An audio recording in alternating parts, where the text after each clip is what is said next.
Yo, hey, how's it going, everyone? Welcome to the Exercise Nick Show. I'm Exercise Nick, and you know, today we're gonna continue working on the hand thing that we were working on. I think it's gonna be pretty cool. What do you guys think? Um, we're gonna take that hand and try to do it properly and everything like that. I was going pretty quick with it, and I was also kind of pretty tired yesterday. I don't feel as tired today, but we're just definitely gonna jump in there and kind of get a little something happening and see if we can bring it up to a certain quality level without too much talk. Let's just jump right into it, guys, and get going.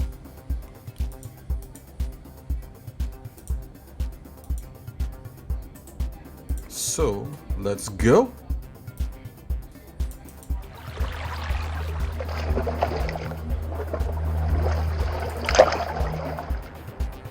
So this hand that we're working on is for a practical Makonnen, in case if you haven't been following. And I just did like a basic something. So we're gonna get in, do the palm, and all that sort of stuff. We had we had like some ref images and that kind of thing. Let's bring that up.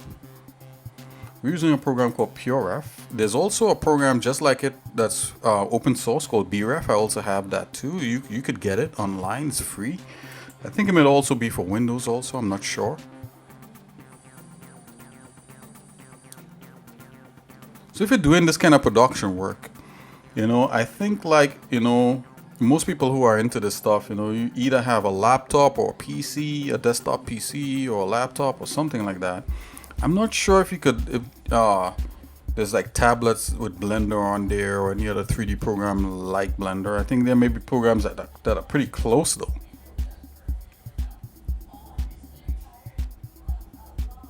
Okay, I'm opening up the reference images. Here we go. Let's get a nice palm right here. And we're just going to do this simple one right here. So this is our top view. And to get a bottom view in Blender, you press Control.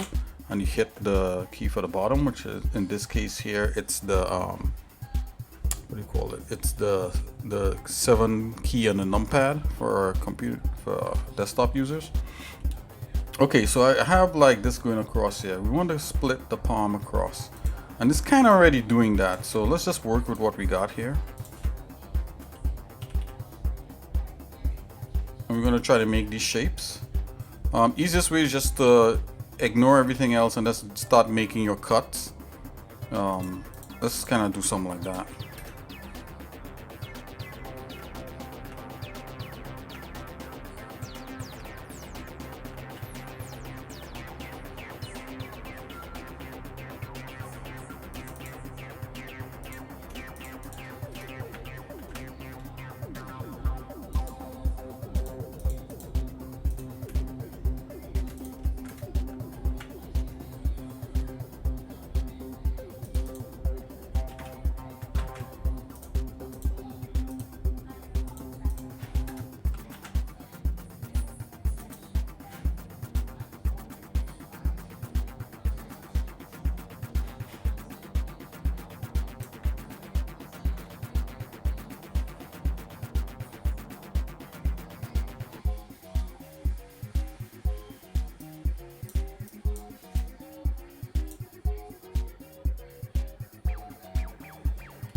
Okay, and I also, yesterday we were speaking about the knife tool, and I felt like, the knife tool was pretty good for like this kind of work for sure.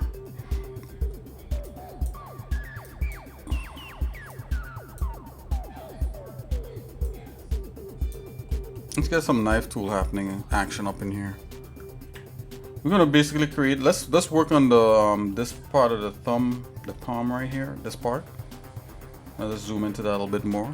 This part we're gonna work on.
Okay, let's just get this happening in here.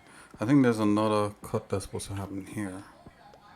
Maybe this cut runs here. So like, it's just kind of redirecting the edge flows. Let's go ahead and do that. Oops.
Okay guys, okay, so we're forming the shapes, right? We're forming these shapes, you know, and then we'll deal with the volume.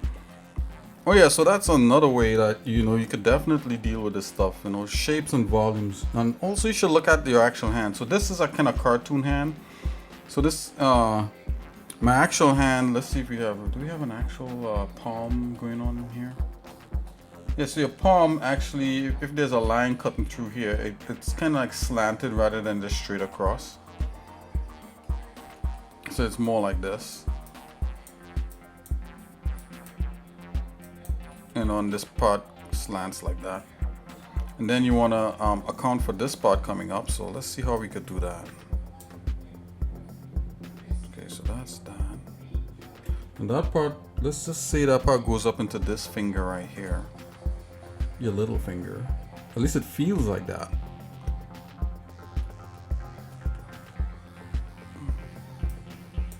Just come in here. I think we need to get rid of these. Let's get rid of these extra point things.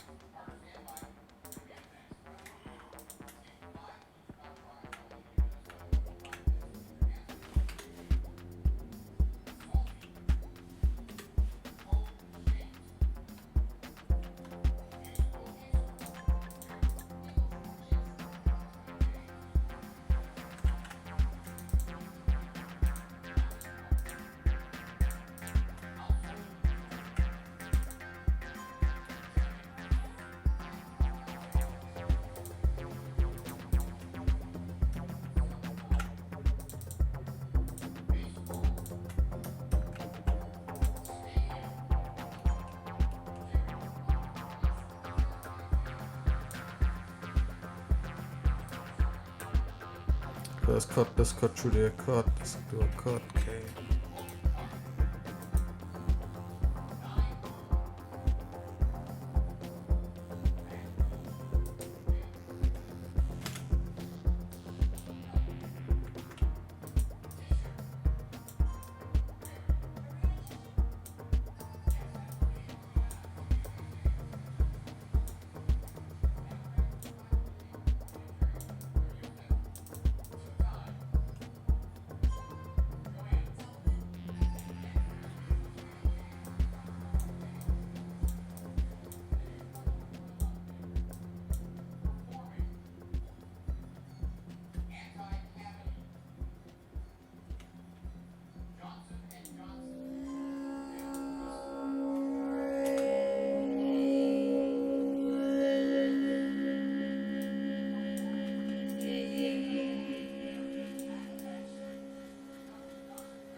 Okay, now you can deal with the volume. And as you can tell, the volume is all the way up.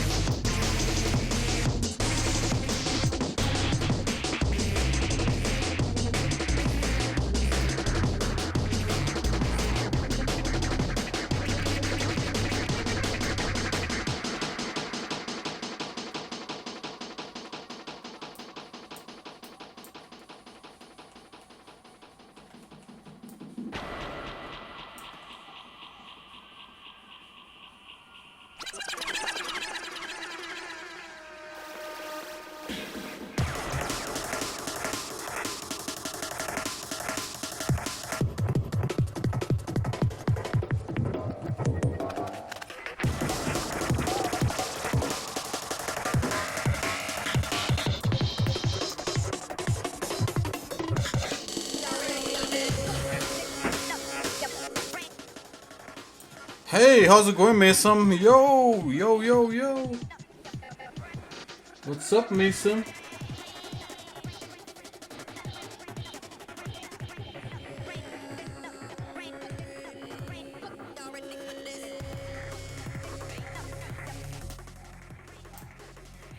How's it going, my friend?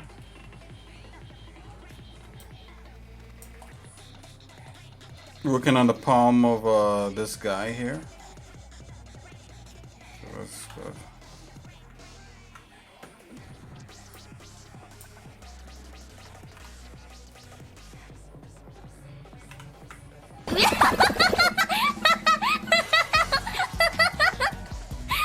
You doing good, Mason? That's awesome.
It crashes when you render it?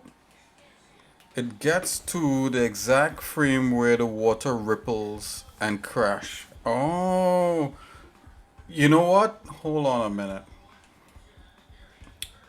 Send me. Can you send me a picture of the frame before it crashed? I think. All right, check this out. This is my theory. Let me tell you my theory before you send that to me. It could possibly be maybe you have too much. Maybe. Yeah, you can send it to me right now. But let me let you know my theory here. My theory with that could be. It could be one or it could be two or three things, but the first thing that comes to mind, maybe you have a bright spot that's so bright that it crashes the renderer. It sticks on that spot when it's rendering, and then it crashes. That could be a thing because some renderers, I don't know if Cycle suffers from this, but most renderers like V-Ray, some of the other bigger renders, sometimes they suffer from that stuff, and you got to be careful if you have like a lot of shiny stuff going on. You got to be careful of that. So that's a first blush, especially when you're talking about rendering something and when it reaches a point it crashes. It could literally be a pixel, shader thing.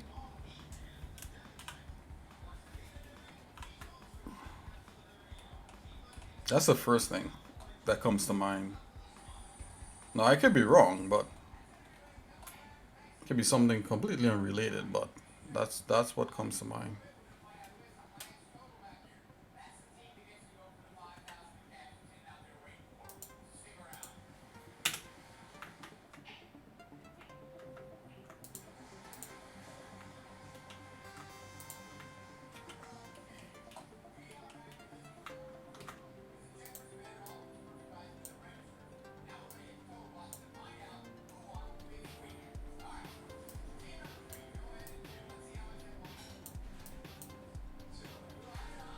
What are the other two possibilities? It could be I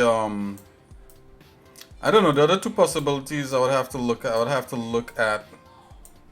I'd have to look at your file to kind of see if there's any anomalies. So one, okay. So the a second possibility could be to do with your mesh. You know, it's according to like how dense is your mesh. You know, and stuff like that. How dense is your mesh? And the third one could be the third possibility could be something to do with your render settings. You know, so yeah, and it could be hardware specific, right? So like your render, maybe you're doing dicing or something like that. I don't know if are you doing displacement? Is it displacing it like in the renderer? Is cycles displacing it? You know, or are you just trying to do it on the mesh? Are you displacing on the mesh alone, or are you displacing in shader? It's well, not really in shader. It's like using cycles virtually. Are you displacing virtually, or are you displacing actual geometry? You know, I try not to sound too technical. You don't know? Yeah, I'm sorry. Yeah, I'm trying not to sound too technical there. I'll have to look at your file. But that could be annoying though, like just watching something kind of. Yeah, I feel you.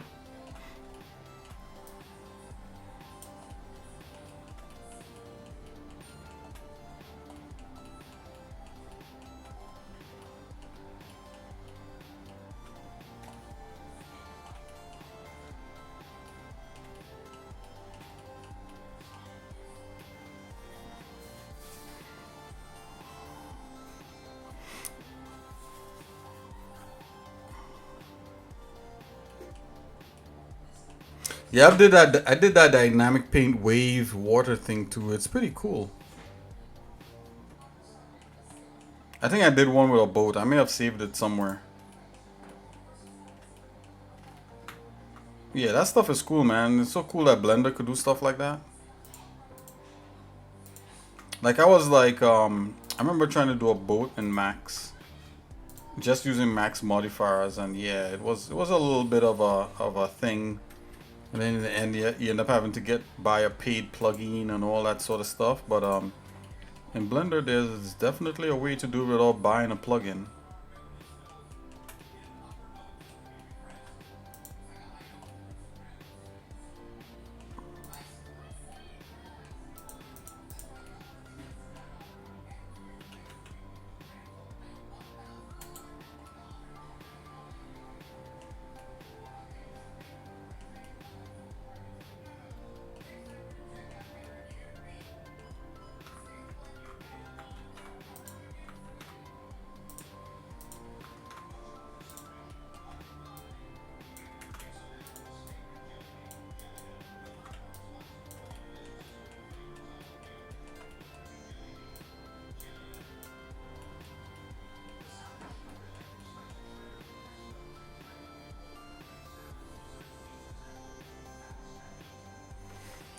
Not rock up and down, just cutting through some waves. Like so, like you know, say like the plane was water.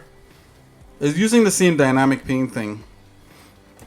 Not buoyancy on a mesh. Actually, in Max, there's a simple way to do that. You could even do that in Blender. If you want the boat to, you could do a simple way. You could use a hook. You could use a hook in Blender. And that may take care of the up and down. I'm not sure about the rocking from side to side.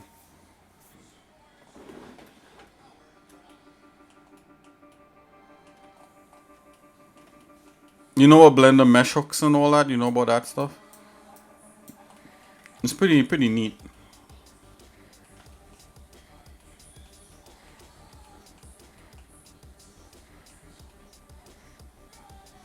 Yeah, yeah. I think hooks are constraints too. Yeah.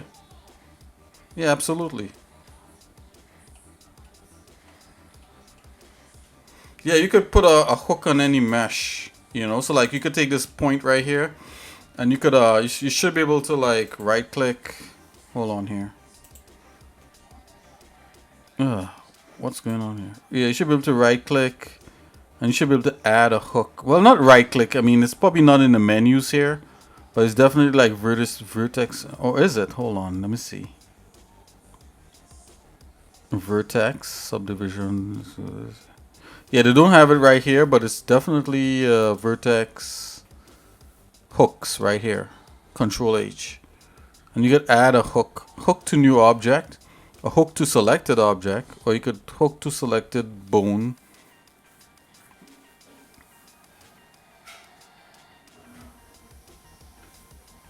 Yeah, definitely. To like the geometry.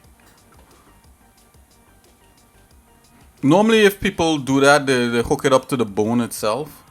But Blender allows you to do it to the geometry and stuff, which is kind of neat.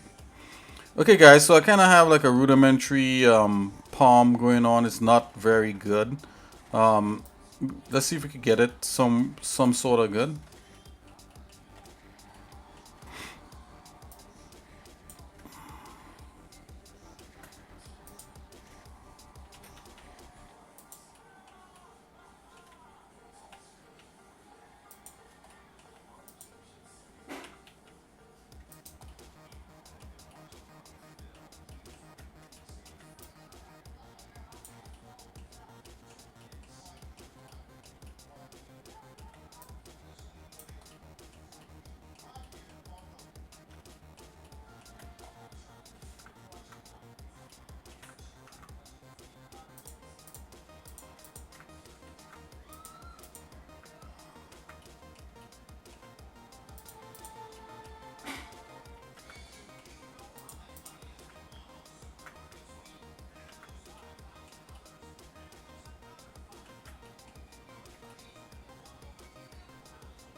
Okay, so we kind of solved that thing right there. Let me see if I could just kind of get rid of some goofy stuff here. Hold on. I mean, there's a lot of goofy stuff going on with this. I'll probably take a little look at Mason's stuff here in a minute, just to kind of break things up. I like breaking things up with Mason's little projects. I think Mason, thank you so much for these things. They're kind of cool. You know, they're kind of fun. You know. We should have like a segment called Mason's Projects. What do you think about that, Mason? No? Think it's a little too much on the nose?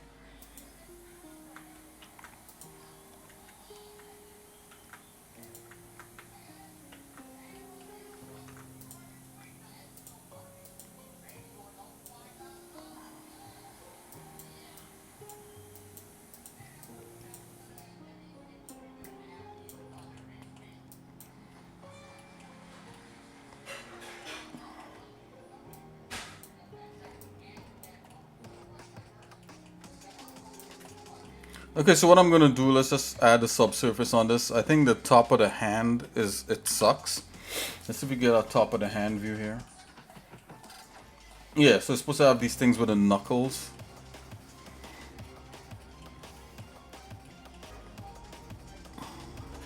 Hold on, guys. We need different music. I'm not digging this one song. I don't know why. Let's play some exercise music. Let's do that. Let's go. Exercise music from here on.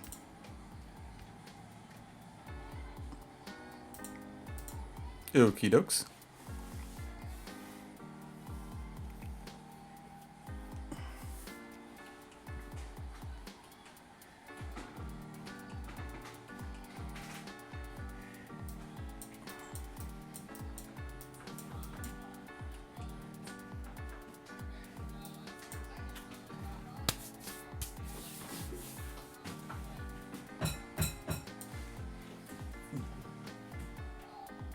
One second, guys.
Let's drop subsurface on this guy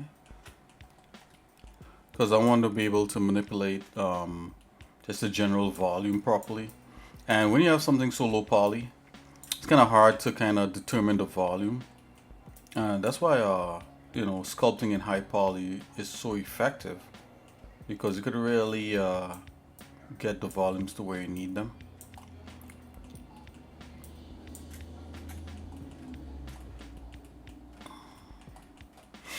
Yeah, so this is wrong. We'll look at some sort of edge flow thing to get the top of the hand properly. But for now, just moving with what we got here. I might wanna raise that ridge there a bit. Raise this here a bit. Raise this here a bit. Why am I triangulating them? The triangulation is just here, it's just temporary. If you notice, like the bottom of the hand was really triangulated, and I just slowly over time just kind of replaced those with quads. The reason why they're triangulated is because it's easy just to use the knife tool to cut from one point to the next, so you could get kind of like a shape happening, and then it's kind of like almost a game of of make triangle into quad type thing. But it's not like I'm triangulating them on purpose. It's just to hold the form basically. And then I go in and clean up with just like try to quad it as much as I can. Triangles are not bad. It's just long thin triangles are bad, and like badly placed triangles are bad. Yeah. Eventually those will be all replaced with quads. This is mostly a quadded mesh. But I need certain things to happen with the volume of the hand. So if I have to make a cut somewhere, I have to do it. Let's go here.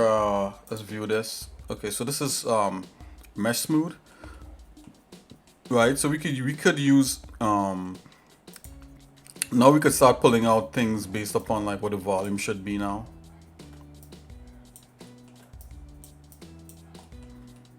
Let's look at the top of the hand. Looks kind of goofy, so we're gonna pull that down a bit.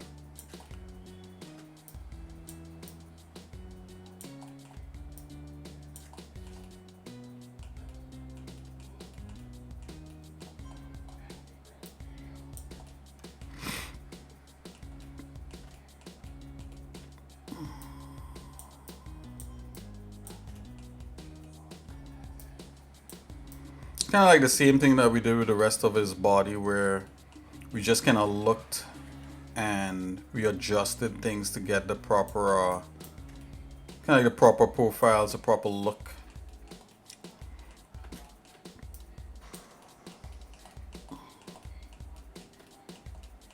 All right, this is also called subsurface modeling. There is such a thing like out there. That's really. I'm gonna try to really get the knuckles to be a little more pronounced by us doing something like that. That might not actually work. We could probably subdivide that some more. The actual knuckle itself. Let's see. I'm gonna go. Hold on. My bad. Select that and let's go. Oh, come on. Control B. Let's do a V on that. So you get something like that. I know that's a thing. Well, let's not do that right now. Let's just adjust the points until we get something, and then we could go in and do something like that.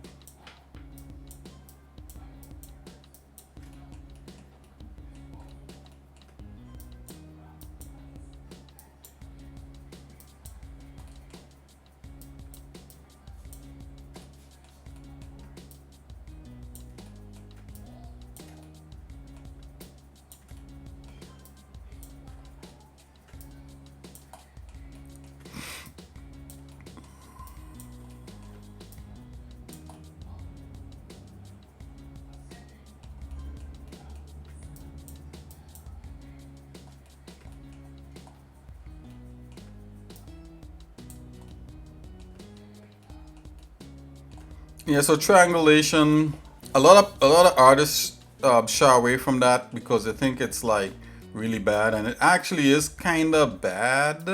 You want to keep quads, for when you're doing deformation with modeling and that kind of thing. Sorry, with animation. Sorry, but you do need triangles here and there sometimes.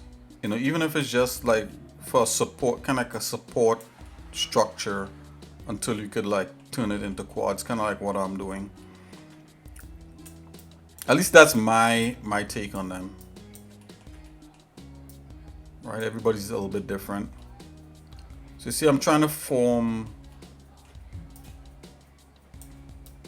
kind of like what these things should be.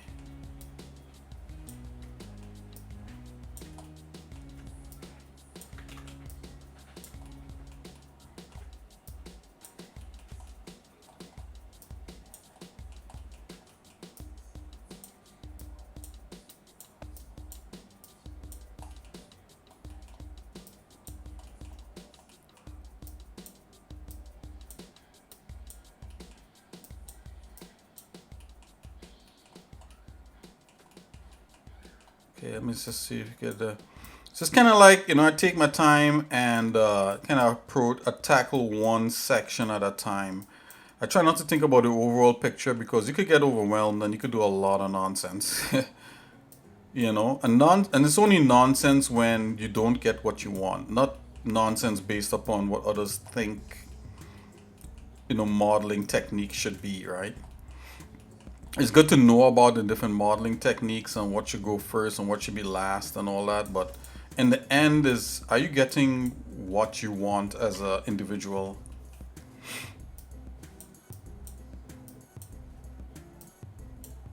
You can't always base your modeling techniques on other quote unquote professional people because they don't do that, you know.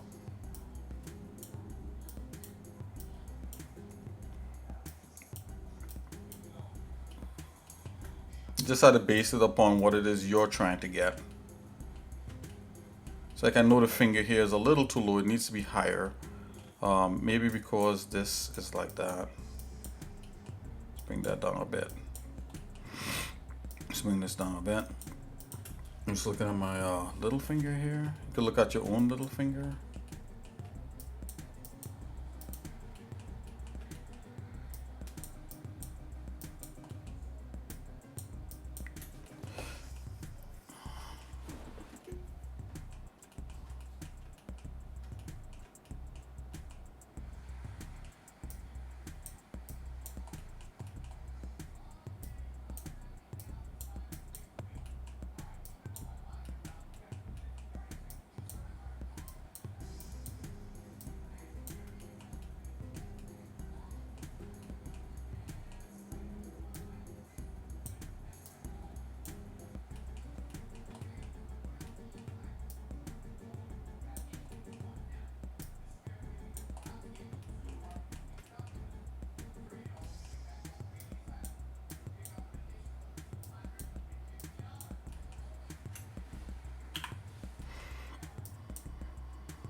Hey Mason, so do you want me to take a look at your thing there real quickly? Let's take a look at your thing. And just do one set of little adjustments. So if you notice how I tackle this stuff, guys, I for me personally, that's great. Checking out Mason stuff is like, for me, it's like dessert. You know, it's fun and it's also informative, you know, because of the way that you think about things. I like it. I like the way you think, Mason.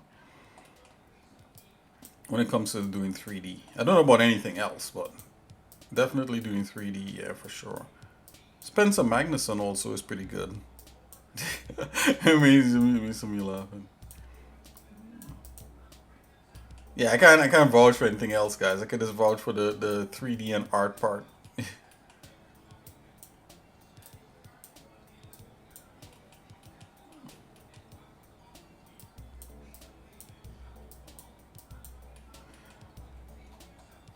Okay guys, you see I'm just doing like small tweaks, right? And I'm looking at the profile of the hand and how things should kind of line up. You look at your own hand if you want to, if you want to get like a proper like thing that's close to realistic.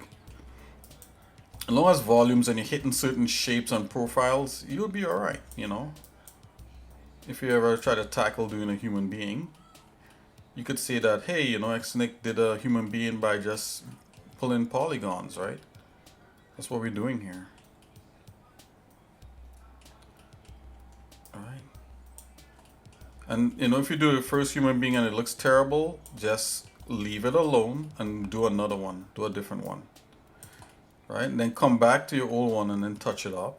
And then continue moving forward. Don't give up. Don't get frustrated. You could get frustrated, but don't give up. Nothing wrong with thinking that your stuff could look better or whatever it is. But it will over time. It's kind of like it's constant development. It's never going to look good the first time out. Like for me, it's been a while since I modeled a hand. To me, this hand looks terrible. Right? But to some people out there, it might look good. Yeah, this is a terrible looking hand. I know where the hand needs to be to get there. And I'm going to get there eventually. But, we're just going to keep moving forward and not despairing, right? We're not going to despair,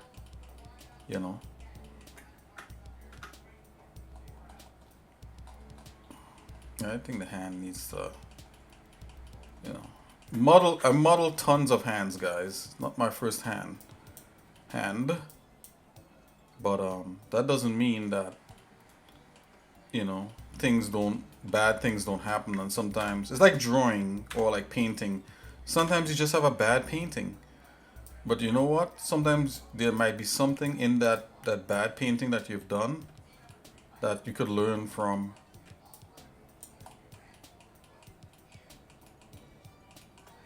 It's been a while since I've done like straight up polygon modeling of a human being. And normally when I do it very differently, right? So like there's two ways to do it. So I'm doing this based upon just watching an image. And that's what you've seen me do here in the stream a lot. Normally what you're actually supposed to do is to actually have a side profile and a front profile of a human being and model off of that. And that's how you get really, really good looking stuff. So there may be other people out there who may have happened upon the stream, and because they don't see me with like a front view and a side view of a person, like, oh, that guy doesn't know what he's doing, I'm not going to check it out, blah, blah, blah. Nope. It's not that. It's that I'm trying to train my mind to be able to do these things without having like reference on the ready all the time, or without having to load an image that I trace off of, kind of thing, right? I'm trying to build that muscle memory, and it's a personal thing. You don't have to do that also, right? That's just what Exercise is doing.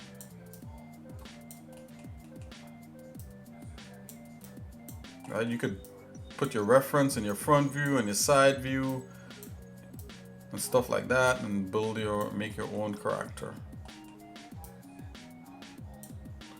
So if you notice, I'm coming in and touching, kind of fixing up this low poly mesh so it doesn't look so crazy. Alright. Gonna keep certain things a certain way. We need to add more detail onto this mesh. Let's put back so now when we put the subsurface back, it's not bad. Okay, let's save this for a minute. Let's go check on Mason's. I think we reached a little ways. We got a little bit of a palm. The palm is not perfect. We're going to continue working on it because there's supposed to be a pad here on the palm. Something like that. Grab that. Oops. Kind of bring that down a bit.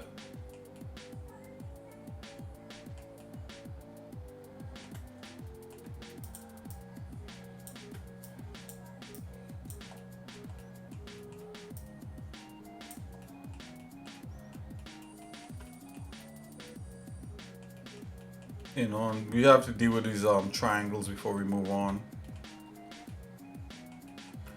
This needs to be more like this. So I probably need to do a cut and bring a strip like that to just kind of section off that piece of palm there.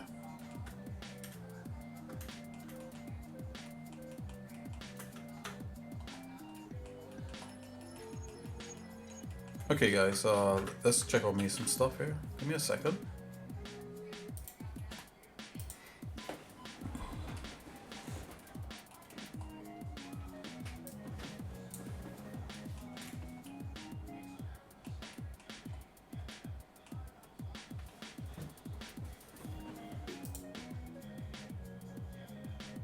Oh, okay, I see. Frame before crash. Okay. Yeah, let me download your thing here real quick. Take a little peek at it.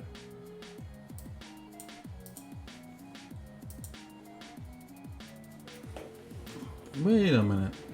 So you have Mason, what's your animation? It's feathers dropping on something?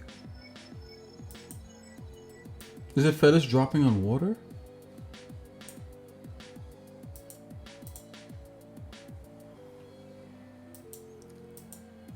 I'm thinking Mason is using the newest.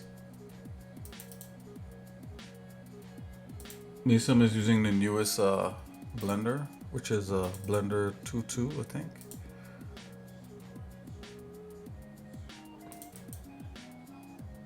Yeah, 2.0.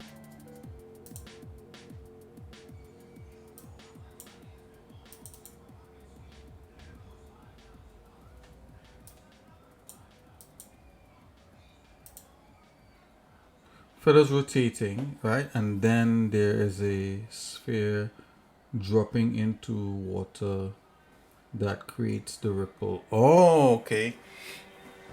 I got you. Let's check that out.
Okay, Mason, here we go.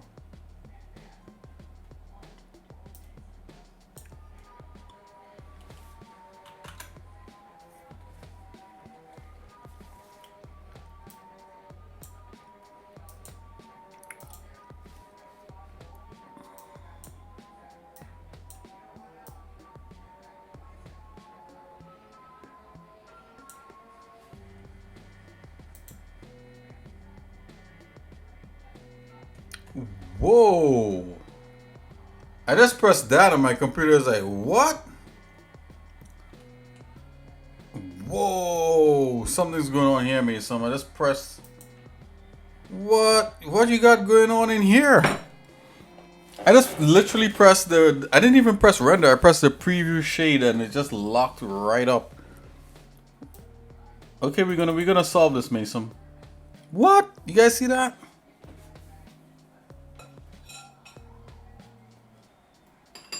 Oh, it went into edit mode? Oh, but this is not terribly subdivided. Okay, let's get to the bottom of this. Mason's like, oh dear. Huh. Okay, let's see what's this. Okay, so this is the thing, right? This is how I'm gonna check this out. I'm gonna do this. Right here. I'm gonna make another split view here of the outliner, and I'm gonna come up here in the corner and you're gonna see me choose the blend file, right? And in the blend file, it shows you all the stuff that's in the scene. And I think I've talked about this. Oh, do not look. Oh no. You sure you don't want me to look? I wouldn't look. We gotta check every little possibility. You sure? I mean, I don't want to embarrass you or anything like that. You know, I mean, you kept getting more and more materials because I copy and paste the mesh. Okay, no, that's fine. Okay, you're just joking. Okay, cool, cool, cool. I don't want to do anything to make my friend feel bad. Let's see here. Feather action. That's great. Sphere action. Okay. Cube action. Let's see here. I'm just trying to look at this file because sometimes when you kind of clean the file up, things operate better. What's cube action? It's saved. What is that?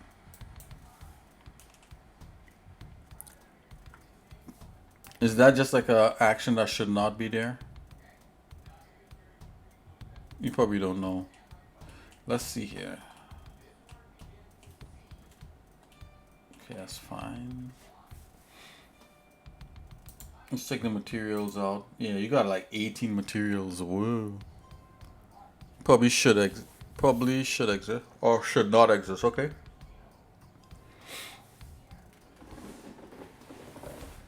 Each feather has a feather white. Okay, I'm not gonna touch the materials. I just want to see what we're working with. Fog.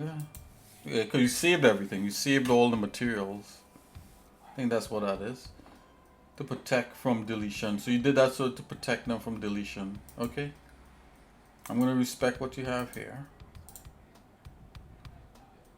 Objects. Okay, that's fine. Scenes. Fine. Okay. 77 brushes. Okay, whatever. Alright. Yeah, immediately, like when I try to preview anything, it just thinks. So what I'm gonna do, I'm gonna hide each thing. Guys, the mosquito's back. Like, I literally thought like this thing was dead. The stupid mosquito is back.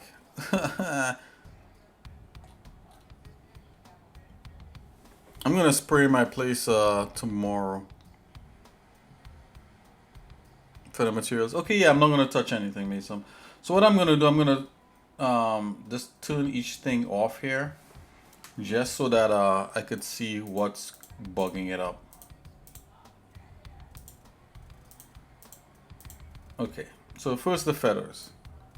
You got the feathers. Oh, let's do that too. Oh, almost got it. If I could just kill that little mosquito, I'd be okay. I can't believe he survived overnight. He definitely got airtime with the thumbnail of the last video. He's not gonna steal the show this time. Okay, so let's go here. Okay, we're gonna do one thing at a time. So what is this? Where's this from? I don't see these anywhere. What's this? Okay, the feather. Oh, the feather is okay, so the feathers is hair particles. Okay, you have a subdivision on that, a particle system. Okay, okay. Okay, alright, okay. I'm not seeing where I see the camera. Why is the feather still being shown? Control feathers. What the? Oh, okay, these are what? Oh, these are linked into something. Okay.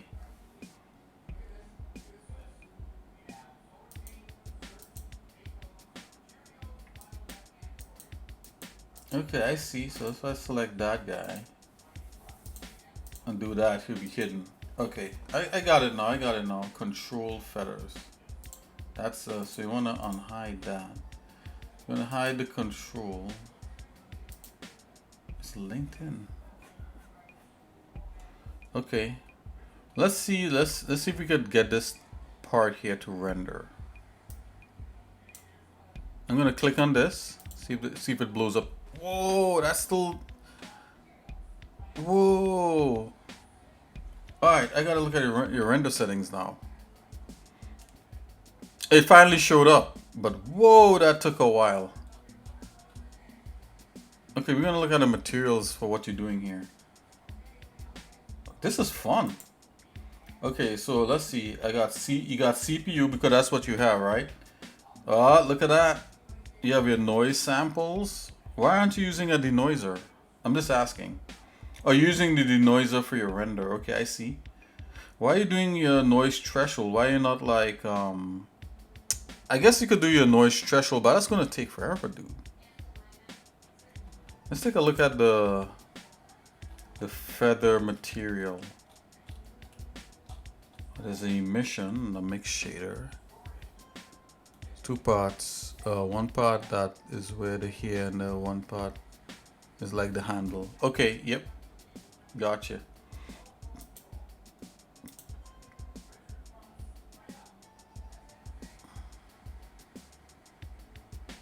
Just to test. Yeah, that makes sense. Yeah, you know, like so you got to turn noise threshold off. If you have that on, it's gonna like render. It's gonna render till it reaches like this threshold, and that is really intensive.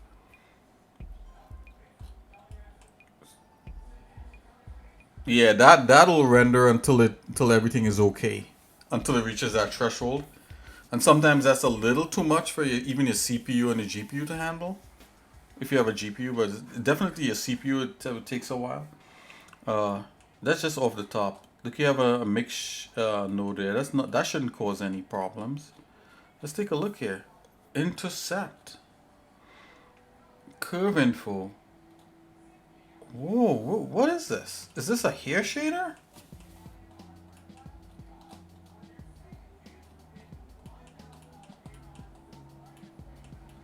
No, but you're going into a principal BSDF. Why are you using it's to paint the hair? It said allows me to paint the hair along the length of the paint along the length of the hair. Okay, from white to blue. Okay, and that's what this is for. So you're intercepting the length of the hair. Oh, it also has length here.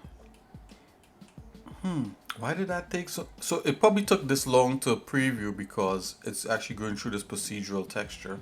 Let's check our cycles to see if cycles takes this long. Let's see. Let's check cycles. So if I click on cycles, rendering done. Okay, so this is just a preview. You have no problems with that.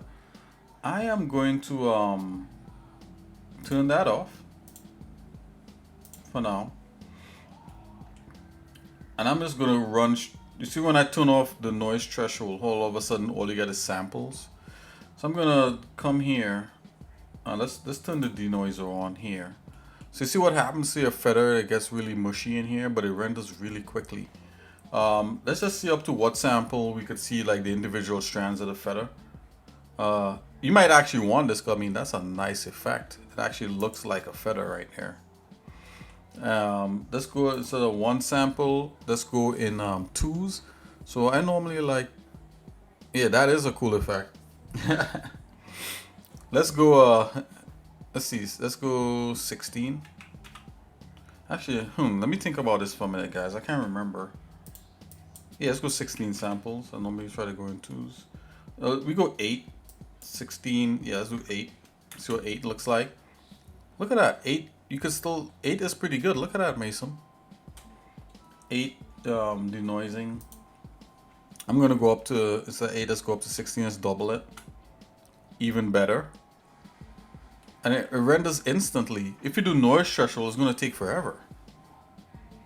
With a little bit of denoising, yeah, that should be okay. I'm just gonna mirror that back here in the actual render. So let's go 16. Yeah, it kind of merges the thing here a little bit. Oh, look, you have that super white I was talking about. Remember I was talking about having things too white? You know? But let's see. So far it's handling it pretty good, at least on my machine. Let's go here. Okay, let's unhide something else. Okay, so we got that. We got the feathers working. What else? We need the water. Alright, let's see what happens with the water. Let's unhide the water. Okay, so this is the water unhidden. Let's go back. For some reason it doesn't like to do the material preview. I don't know why. I'm just gonna scrub it. Yeah, the water with a ripple without the sphere. So I'm gonna do the water by itself and render that. So far it's okay. Nothing is crashing. So we're debugging this. I'm gonna scrub a little bit. Let's go. Let's do it to where it ripples. Ooh, it doesn't like that material preview, and I think it's because of that intercept with a. Yeah, it doesn't like that at all. Cycles is no problem. Raw shading is no problem.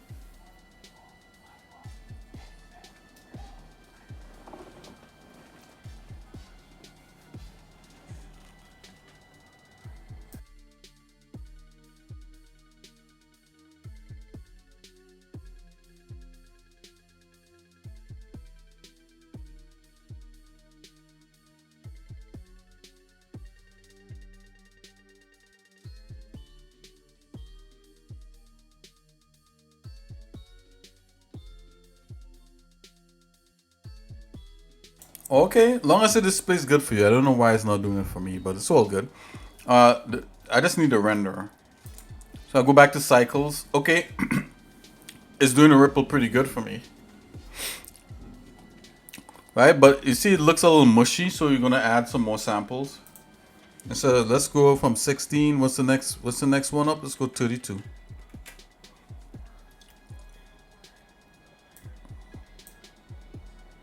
Right, let's right click the thing and make the shade smooth.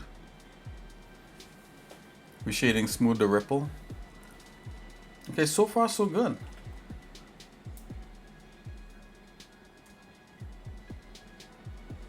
And you could also cache the thing. Whoa, where did the ripple go? Oh, here it is.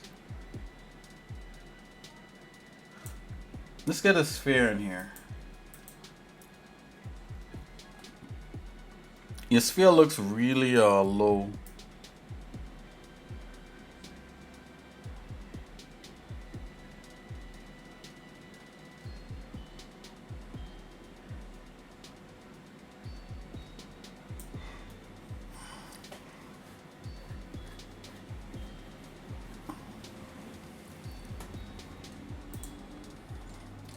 Do you want your sphere that low poly?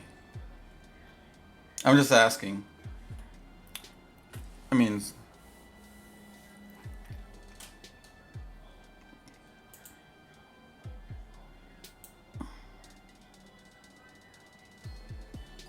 I think it might look better. I mean, like you can just add a subsurface to it if you want to get a higher poly. It's not a big deal. Also, the sphere has a dynamic paint on there. Okay, that's what the dynamic painter is. A paintbrush. Let's see. Let's add a subsurface on that. Ah, that's interesting.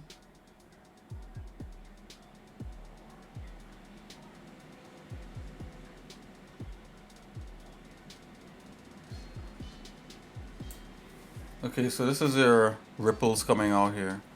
So far it's doing pretty good on my machine though.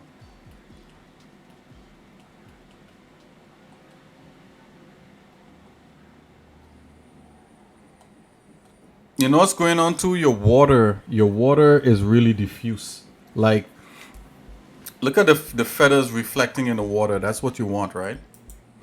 Let's see what this water shader looks like. Whoa, Mason. Oh, you just want a straight glass shader? Like your roughness is really up on your, if you turn the roughness down, what happens? Now you get the sharpness of the feathers in there. Let's just rough it up just a little bit, not too much.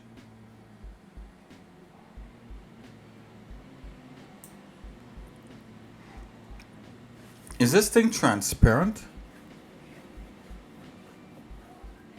Is this whole thing transparent? That could probably be part of your thing. Do you want like do you want it on like in a transparency kind of thing, or you just want it on black? What are you trying to do?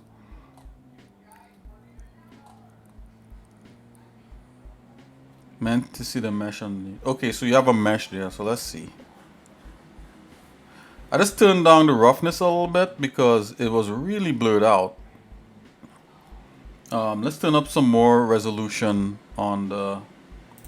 Let's add some more samples. So from 32, let's go to 64. Okay, that kind of takes care of something. So let's see the mesh underneath. That's these things. Oh, let's see if we get. Where's that mesh? That's this thing here.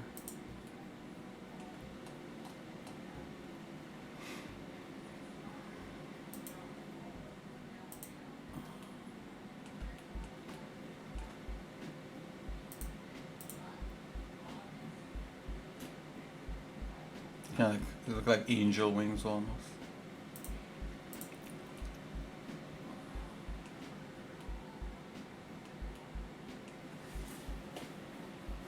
All of the S ones. Okay. Okay, so we got a mesh underneath, and it's rippling, which is very cool.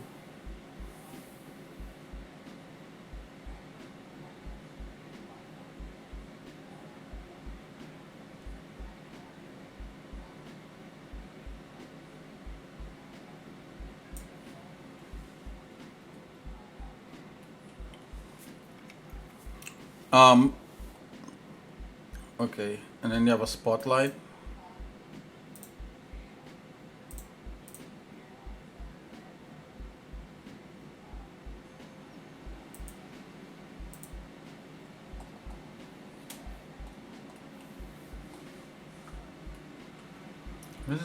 The spotlights are on the mesh.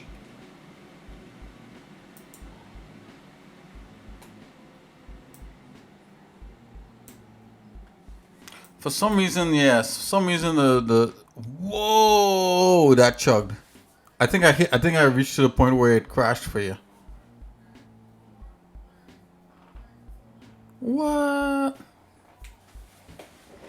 Yeah. So when you do with transparency, yeah. So I think I reached the point where yours crashed. That's probably what happened there.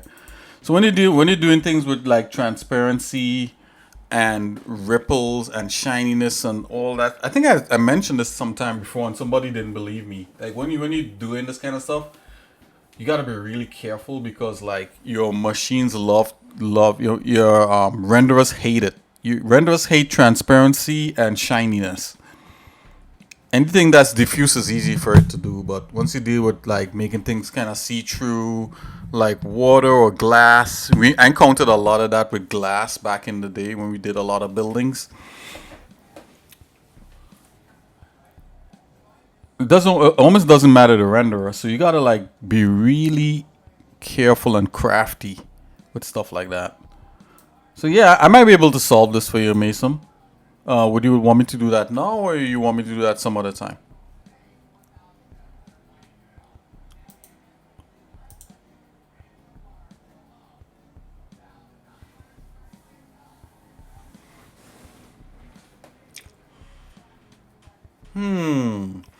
I think you have the right idea. That you love to see it. Okay, I'll do it, guys. Okay, let me save this guy, guys. We work on this stuff. We reach a nice little ways here. Not rushing. Save. We'll put the hand together and then we'll sculpt. We'll deal with the whole thing as a whole later. Now I want to make some stuff here. Let's do this. Okay, I'm gonna bring up the new Blender here. I actually don't have a link to it on my desktop. I just have it here because I'm still looking to see how I could bring across all my other plugins and stuff into the new one. Okay, let's work on what Mason has here. This will be a lot of fun. I'm gonna do this. Let me just get my workspace here happening. Ugh. Look at that, guys. You see that? How is that even possible? Okay, let's get this back happening. There you go.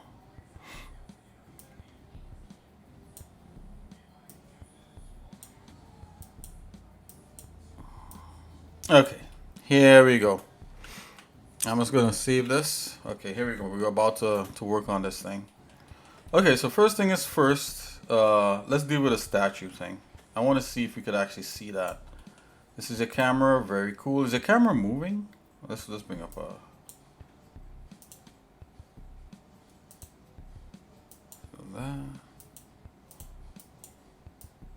Okay, the camera's not moving, that's cool. It's static camera.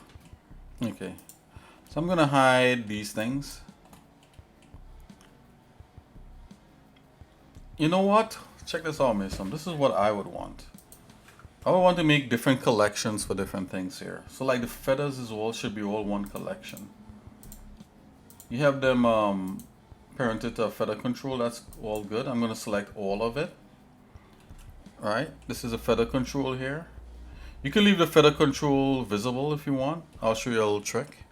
And I select all of it, and then I'm gonna press M on the keyboard, go new collection. All this feathers. Alright, so they're all organized. Let's go create.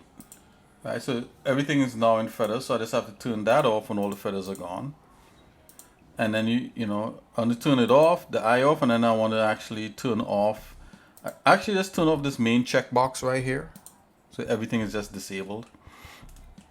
Alright, I want to deal with the statue and I'm going to work my way up. Let's put a water in this one thing. So this is a water drop. Is that what that sphere is supposed to be, Mason? Oh, when these different collections, I keep accidentally clicking 1 or 3 in object mode and hide, and it's well, which is annoying. Okay, I could always dump all the collections out when I'm finished. Is that better? If I put... Oh, the sphere is not meant to be rendered. Oh, okay, I thought it was like a water drop. Okay. My bad. Okay, yeah, that's cool. Okay, so and then this is a light for there. I'm gonna put all this. I'm gonna put all this into its own into their own collection. I would explode the collection afterwards and put everything back in your one collection when I'm done. I'm just doing this for me, so I could. So let's go water. Let's hide that. Okay, so let's deal with the. If we could even see this. So I'm going back in animation. Oh, where were you, Mason? You were like in shading, right? Yeah, you were in shading. There you go. Okay, let's view through the camera. There we go. So this is shading. Let's see what this looks like. Did you animate the spotlight? I don't know. Let's see. Let's go. Let's save this. Circle. What is this circle, Mason? I see something called circle. What is that? If you don't mind me asking, is a circle to get to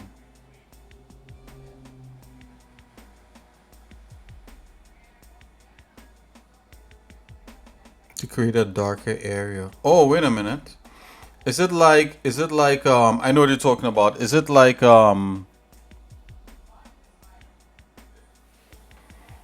yeah, I know what you're talking about here. The circle is to create like a vignette, right?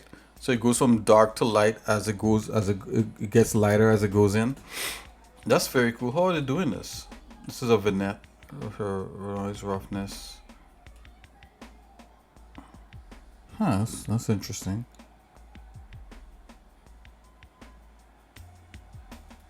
Or changing things quite a bit. Let's take this. Let's put a circle aside here. Actually, you know what? I want the statue in a separate thing. Let's do that.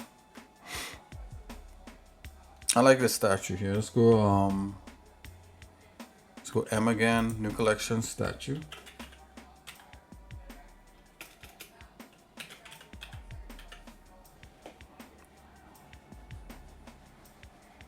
Create. Okay. So all the camera stuff is here. Yeah, this to me this feels neater. So all the camera and the lighting is in here for that. You just leave that alone. I don't think it's a circle meant to. Let's see how this stuff looks rendered. I'm gonna hide that. Right. Let's check out the environment here. So I'm going to here. Okay, you have a night HDR that I'm missing. It's all good. I could probably use my own HDR. I think I might have a night one somewhere.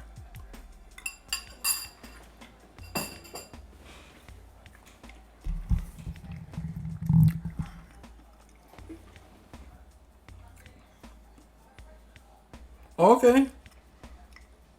Okay, I would remove it then. Okay, let's just see if we could see the statue. I'm just gonna start there. Okay, so I'm not seeing the statue. The statue is supposed to have a light. Let's turn this on. Okay, so the light kind of shows a little bit of the statue. Let's put that light with the statue thing. Come on, hide everything else. Okay, so I'm seeing a little bit of the statue from the light.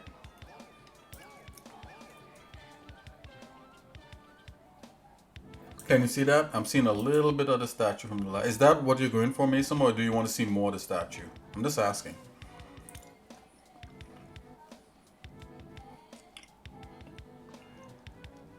Both lights. Okay, there was another light? Hold on. I didn't realize that. Maybe I grouped it with something else. Oh, there's a light in the feather controls?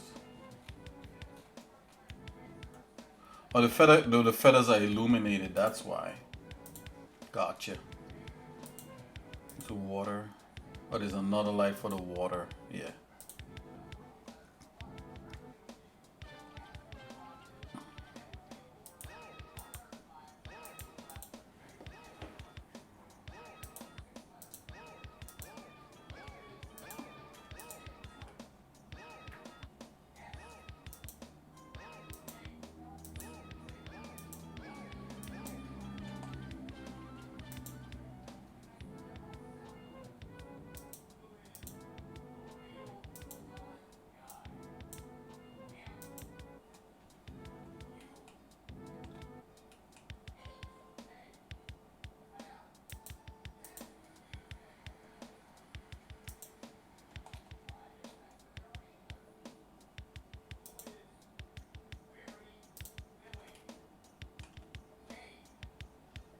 I'm gonna put the spotlights on a different layer.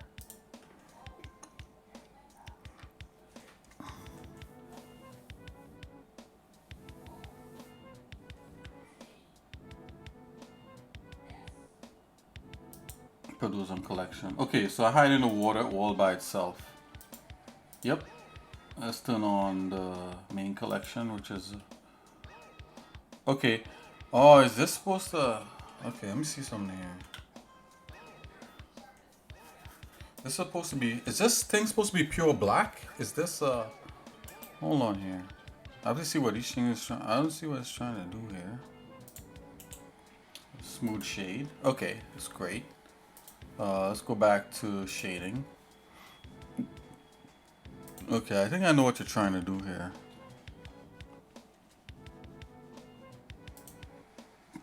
Let's just hide this circle thing for now. Okay, spotlight 1, spotlight 2. Don't see too much of the statue, but that might be what you, excuse me, that might be what you're trying to go for. Oh, remove the circle. Look. Excuse me. Whoa, I'm getting hiccups. Okay, that's fine. I could do that.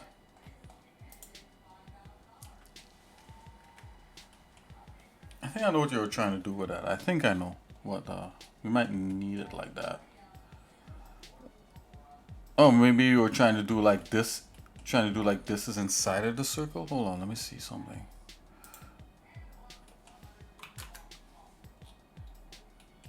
Yeah, is that what that is? Oh, you have it turned off? Okay, I'll get rid of it. Okay, so I think we reset here. So let's see. First of all, I'm gonna put something in the. I'm gonna put a sky in here to simulate the night. Do you know about that stuff, Mason? So in here, on the background, instead of using an HDR, you could have Blender have its own built-in HDR just in case if you want to use it. It's an intelligent texture called sky. So you could use a HDR. I mean, I have actually some night HDRs, but if you could use Blender's own just to start with. So if I put sky in here,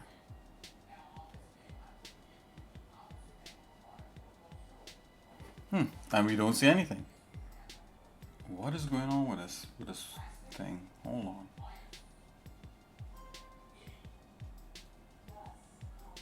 Sky background, sun disk. Is something turned off here? Volume none. Strength is 0. Oh, da da da da. There you go. All right. Thank you. Okay, here we go. So this is your thing being rendered here. Let's go back. Is this? It's not being. Let's denoise it so it looks cleaner. Okay. So is this supposed to be all one white shape? Let me just ask you that. Is this supposed to be like a all white, like a shape? I'm just asking. Or do you want shadows on it? It probably needs to have shadows. It's supposed to look 3D. Okay, so I'm gonna select this. Why is this like that? So let's see what's going on here. Okay, first of all, let's make sure. Let's see backface culling. Yeah, that's what I thought. So like these are flipped.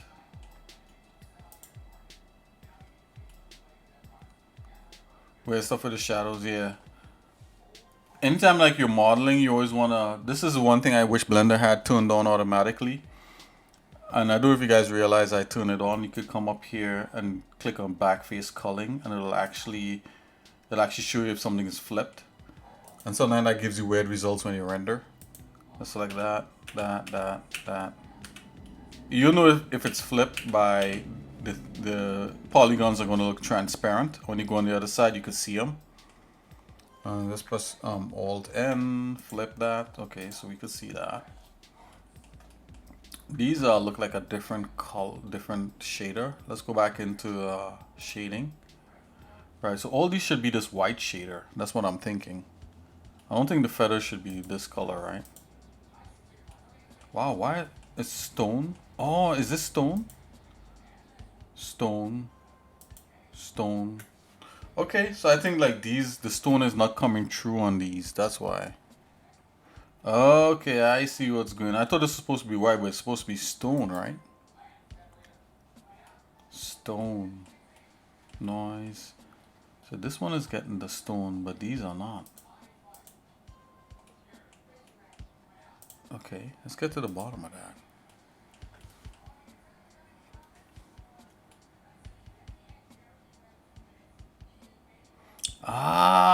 Now we're talking. Okay, thanks for this explaining that to me. You wanted to be a stone statue underwater. Okay, yeah, we could do that. Why not? This is fun. Let's select that, select that. So shading. This is all the same stone material. Let's select this back again. Go Control L just to make sure. Link materials. Okay. And I gotta bring up my little inspector over here so I could make sure we have the right stone material here. Okay, go into materials. Where's stone? Stone is right here. So it's the only one on 4. Perfect. The reason why it looks so weird is because using color. Yep, don't use color to do that. Use factor. So I'm going to use factor instead, and it's going to be black and white like that. And seeing that we want to make it stone, you know what I'm saying, Mason? Hold on here. Why are these dark? I gotta fix that for you. Oh, you know why? Because these are so flat that it's okay. I see what's going on.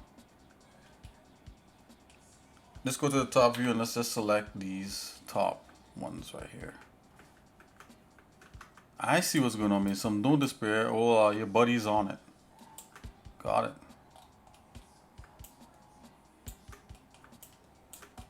You're gonna select just one side of these. Flip. Oh, is the other side selected too?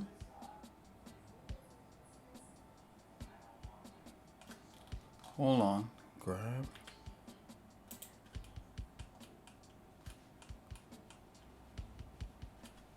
Okay. Yeah, you know why? You know why this is looking so weird? Because it's the polygons on this side is squished into the polygons on that side, so it's looking black. I've encountered that so many times throughout. So it doesn't know which polygon to render because they're occupying the same space. We could fix that.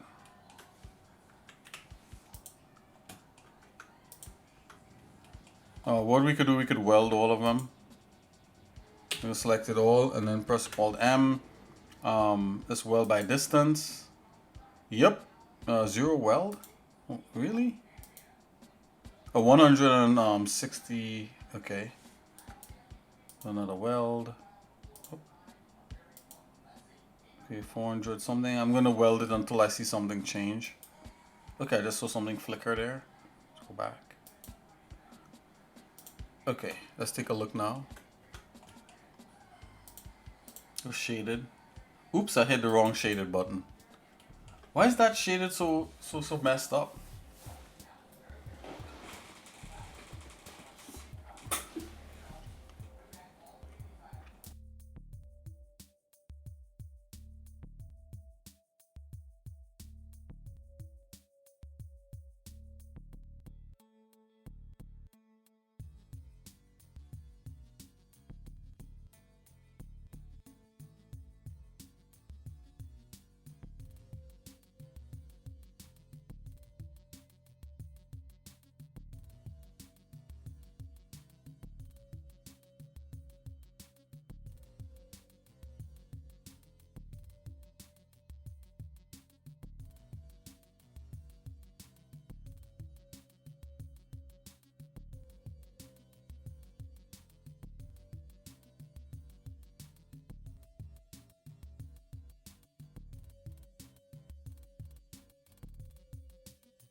Oh, okay. I gotcha. But basically, what's happening here is that you have like polygons on top of polygons, which is kind of like not really kind of what you want, and that's probably why it's looking like that. I mean, I could probably fix this, but it's no waste of time. Let's do this. A scale.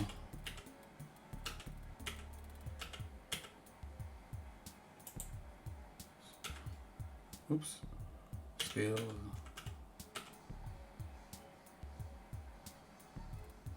Whoa.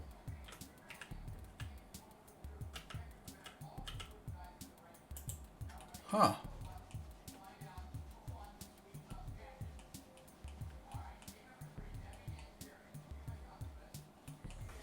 Huh. You know what? You're almost better off like just tracing it back. Hold on. Like I pride myself on working on things like this, but I know this saying. Let's hold on. Let's turn that off. Let's see if we can get edge. Yeah, I'll fix this. Hold on.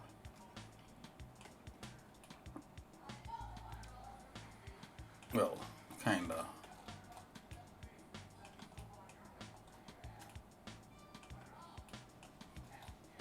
Yeah.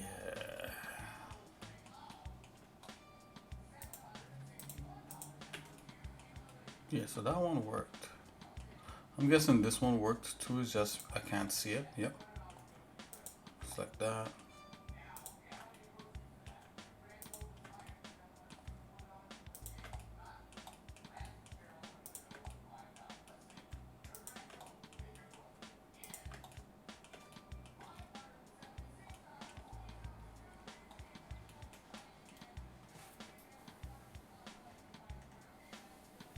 It looks okay at that image. Let me see.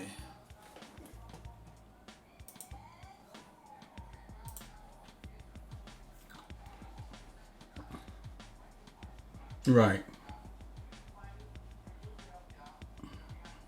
Okay, I made some. I was about to fix it, but I'll stop. Well, hold on. I just want to see something. Okay. Yeah. See, I'm able to fix it, Mason. Oh, so P selection. Let's just hide this for now.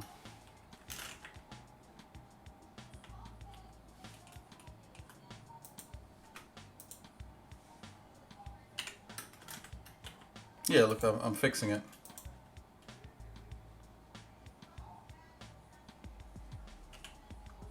Yep, it will.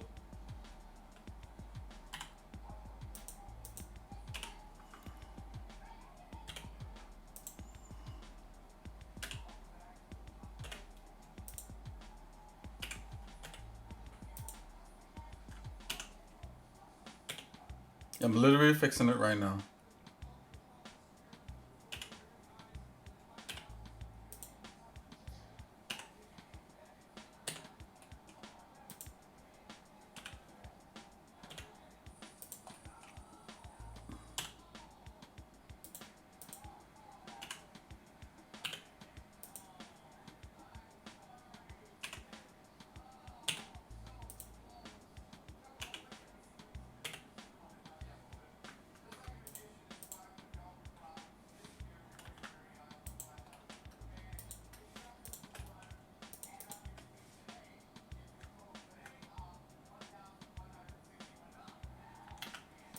Okay, there you go, it's fixed.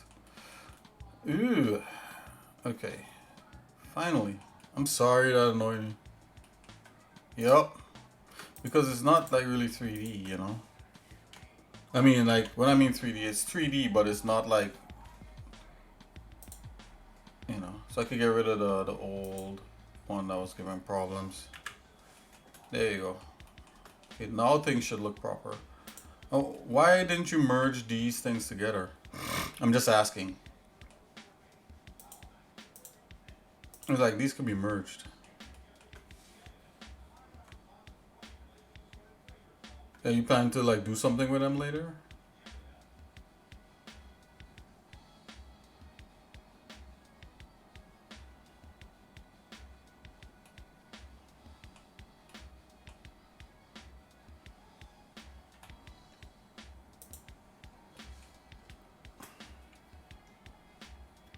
Uh, you don't have to. You know, I mean, if it's a singular object, I mean, I would like I would just like do Control J and that's it. It's just all together as one. Call that statue main or whatever. Just leave it like that. But you don't have to. Anyways, yeah. Look now the wings. Oh wait. Oh oh. Did I do something wrong? I could go back. I could go back. Oh, because of shadows. Ah. Oh, you want like a certain part to not have shadows on it. I see.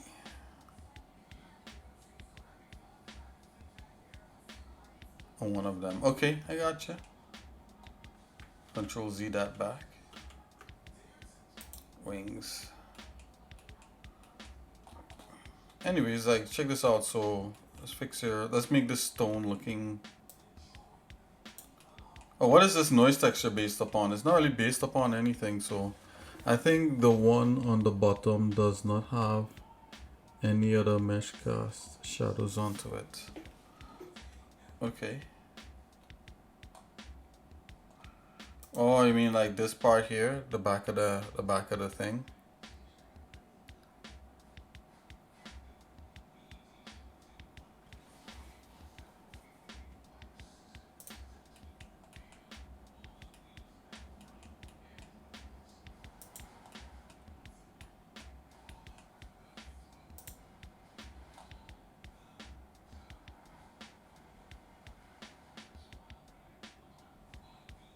Oh, the wings. Okay. Okay.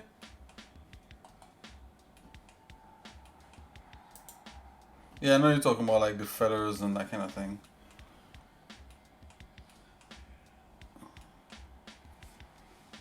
What I would do. Yeah, I see what you're saying. Like the feathers shouldn't have any. Okay, I got you now.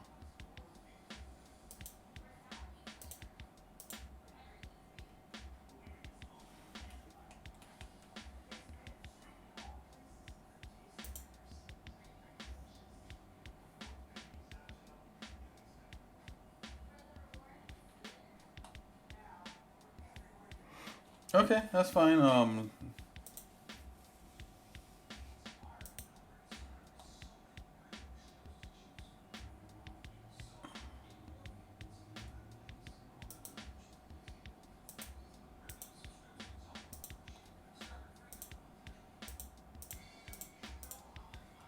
Oh, where's the shadows?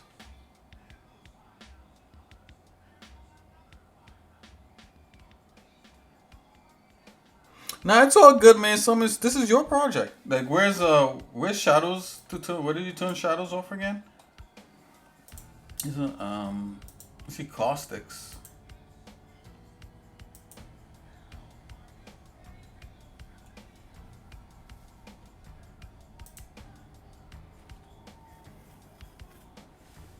Yeah, it's somewhere around here. Anyways, in the meantime, I'll just make this look like stone for you. You just want to add like just want to add like one of these texture coordinates. You could go generated. I mean, it's already generated, but let's go object. And let's select this object as the basis. Now we could play with this. Let's put a scale in there. Let's apply we need to apply scales and rotations to this. Let's do that. Okay, scales and rotations. Yep. Perfect. Let's go back. Shading. Oh yeah, look at that. It looks a whole lot better.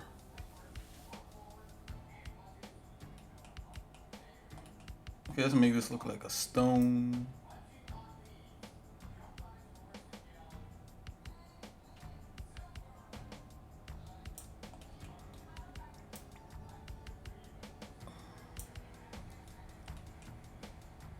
Scale 1 maybe. Detail 6. It's roughness, so let's go 3 on that. Let's turn the roughness up a bit.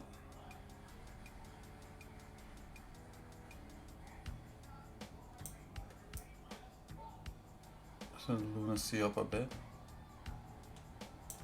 Turn the roughness back 0.5.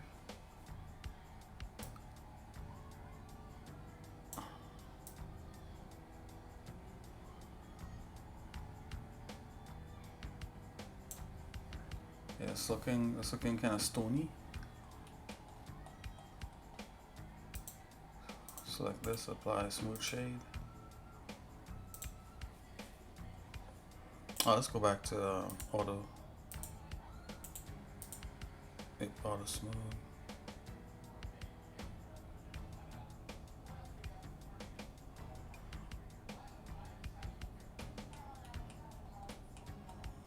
Oh, you have a brightness controller in here. The mix factor in there on the noise. What you could do, you could replace these things with like our color ramp.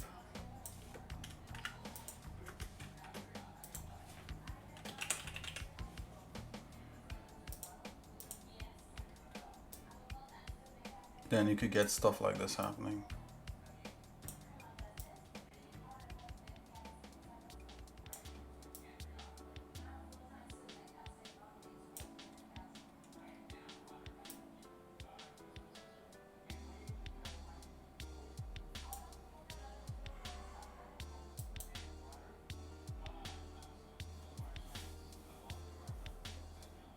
Oh, on the spotlight, cast shadows off. Okay, I see what you're saying.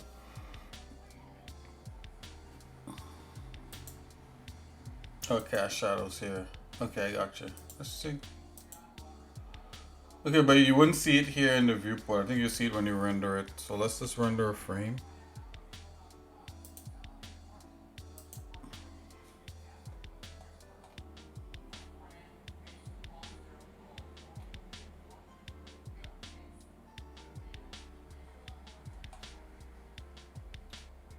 Whoa. This is going to be interesting, Mason.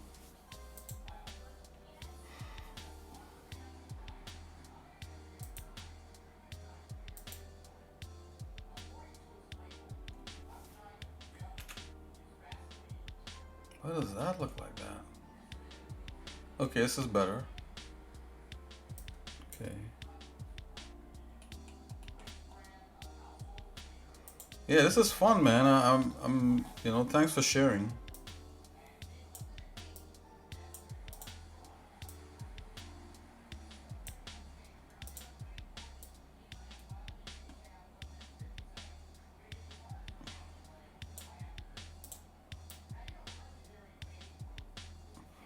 Okay, trying to get the stone happening here.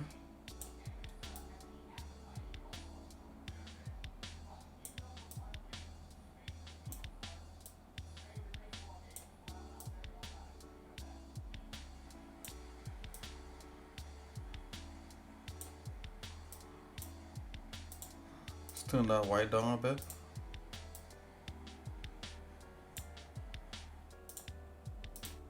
Let's turn up.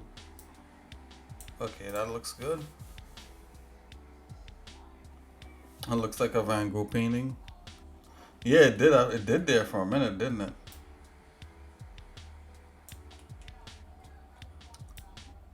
Let's pull the scale back a bit. Let's go 2 on that scale. Okay, this is really rough. Okay, so we're gonna make it look like stone, right? So this is how you do that. You wanna do it in the bump in the normal map. So this is a principal BSDF. So under normal, you want to do that. So we got all this stuff here, and then you make a normal thing. This is how you're gonna make it look like stone. Vector normal map. Let's go bump here for it, and we're going only with the using the factor from the noise. We're not using the noise color. And I'm gonna plug this into the height and plug this height into the normal. And what we're gonna do, we're gonna get rid of that color for now. We're just gonna take a look right here. I'm just gonna do this just to toggle back and forth.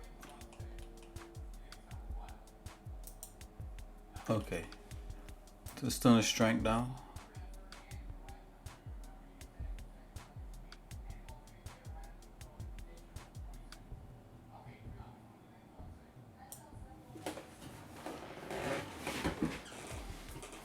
Right, and then what's going on is that the color of the color of this is really showing up. So let's turn the color of that down.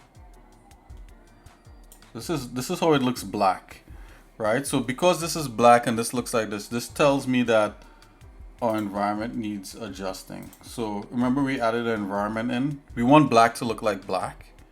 So this is where this stuff gets a little bit nitpicky. Right, so because this is underwater, I'm just going to rotate this so we can see the sky. Okay, so sun size 0 is sun intensity, elevation. So if we bring the elevation down, that's kind of like night right there. And that's what you want. If you bring it more up, it'll turn to day and it'll get more bluer. Let's give the rotation like 90. And actually, there's actually a sun in here, just so that you know. There's actually a sun that will cast a shadow. Notice how I turned it 90 and it took the shadows off of the wings immediately. Oh yeah, absolutely. So let's deal with this. Let's turn this down. Let's go. Bring some shadow back. So it looks kind of stony. So I didn't have to turn the shadow off of the things. It's just doing it based upon that. Rotate. So 90. Let's go 45 degrees. So now it looks starting to look more, a little more stone-like. Go 45 on that. Now 45 might be a little bit much. Just back away on that bit. Okay, so it looks like this.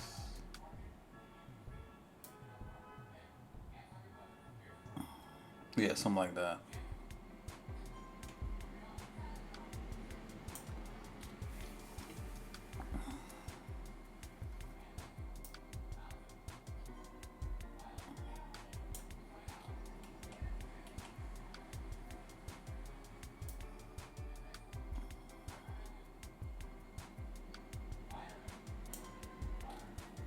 Okay, very cool. Go to the elevations, go a little higher.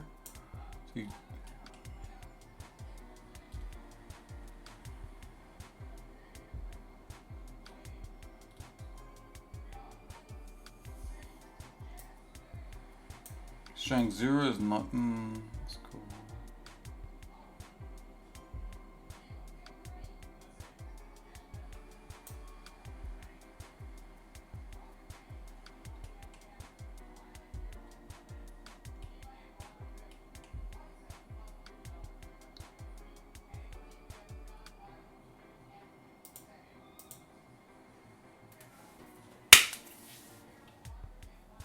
Sun elevation, sun intensity.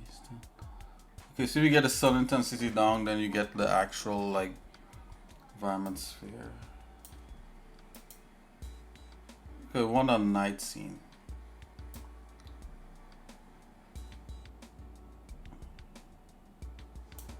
So sun intensity 0.05.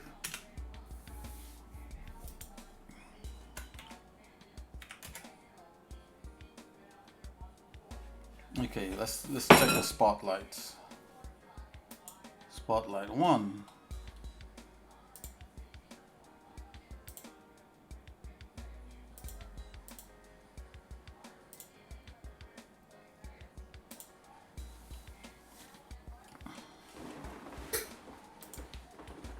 Okay, so this spotlight is going right here. I haven't seen that spotlight yet, so let's see what's going on with that spotlight. Let's go back here to rendering.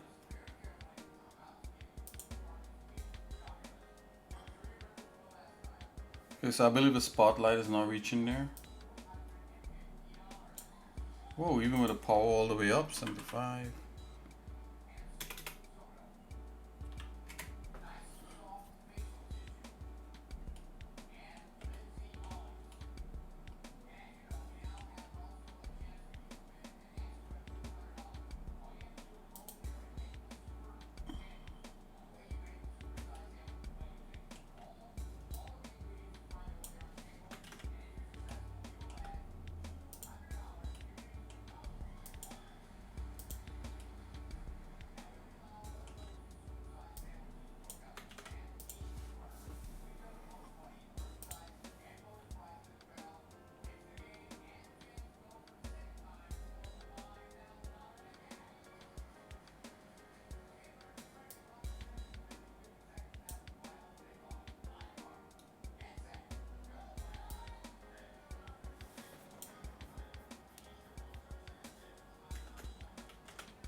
this is the beam size. Okay, there you go.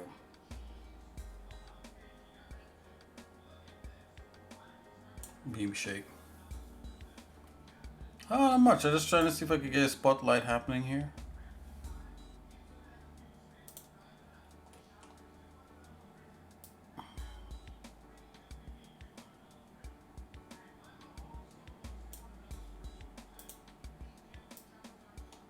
I don't understand why your spotlight is not ringing through. Something's going on here. Okay, I'm now seeing it.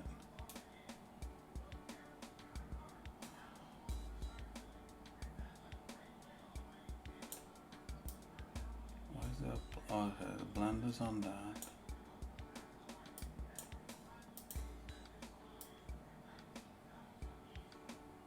Okay. Yeah, because this now is black. Okay, let's put this back as white. Okay, now I see a spotlight. Okay, so now everything is working.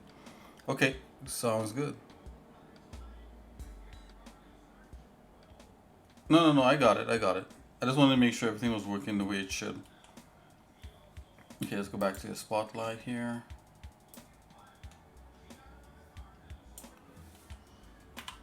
Okay, let's deal with the spotlight by itself. You turn the wattage down, right? So you had 75. Put that back, that's great. The radius, the 0 bounces, leave that as is. Spotlight size, this is what determines, okay. So, believe you want something like that. And then you had that nice blend where it softens the edge, that's fine. Let's make it a little bit more. I see something a little more stone-like. Let's select this. I had your stone as pure black, but of course the stone is not pure black. Just leave it like about here, and the roughness, you could turn that down. Let's go back and touch the roughness up a bit. I want more spread. I want more of a spread. What was that? 0.5 tint. Let's give it a little bit of metallicness, because that's what the new thing is. So that's totally shiny. And this is spreading that out. But what's going on is that we have like a lot of texture coming from the rock. Let's turn that down. Okay, so now we see that. Let's turn up the rock texture a little bit.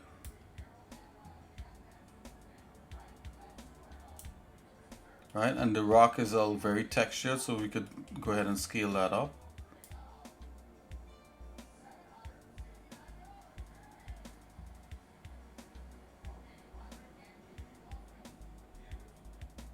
Something like that. So raise up the strength.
Turn the detail down to 3. Okay, let's go 6. Yeah, that's better.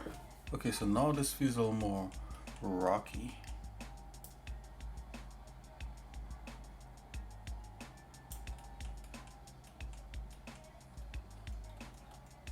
Maybe turn the roughness down to 0.3. Oh, 0.5. Wow, 0.4.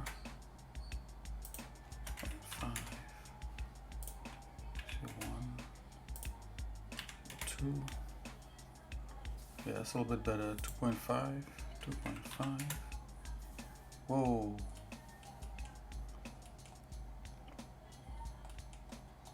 Okay, I'm gonna put a scale node in here. But we almost got this rock texture completely working. We're gonna go add a vector node and we're gonna vector mapping, a mapping node.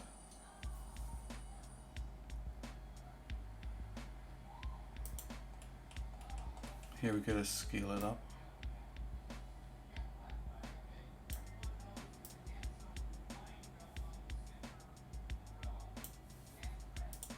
0.6.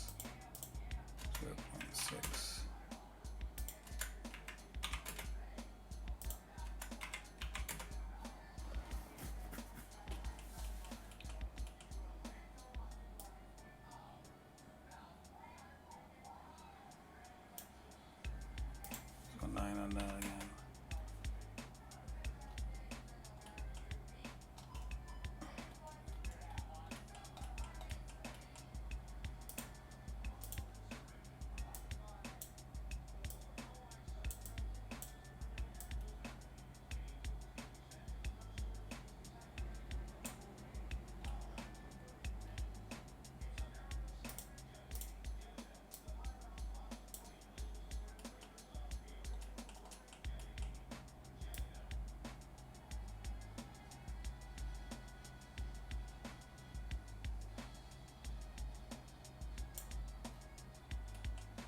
Okay, so that's a good looking rock thing. What do you think about that?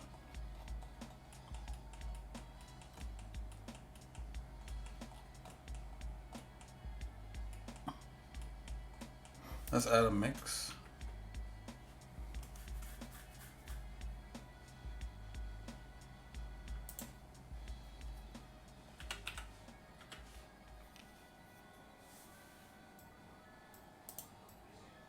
The mix color node. Put that in there, put those all back in there.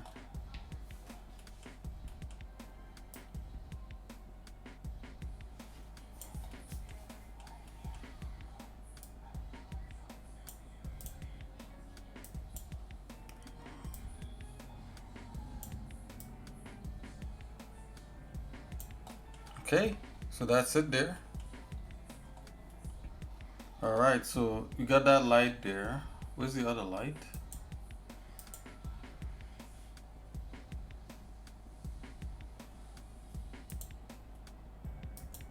So if you turn off casting shadows, this one no longer casts shadows. It's kind of what he wants, which is good. Let's turn the power up on this one. Okay, so this is the overall light. Okay, this is working out. It goes 75 watts on that one.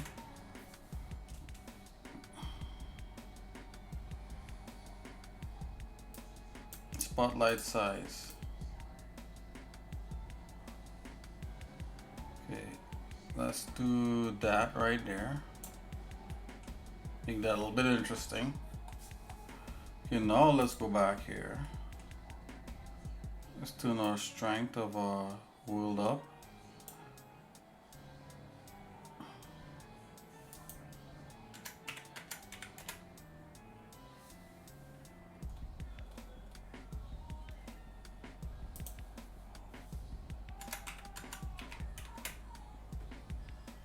Wow, just a little bit of a world goes a long way here.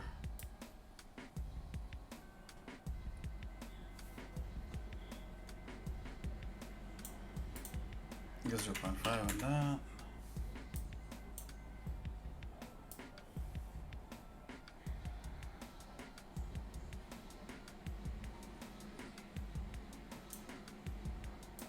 That's 0.001. Okay, so all we gotta do is turn the shadows off of those things. Because I know he didn't want shadows on those things.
Okay. Let's turn the roughness up.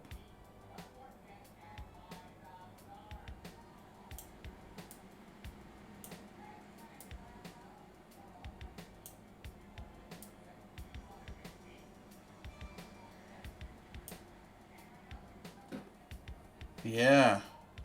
So I think we finally got kind of like what Mason was going for here.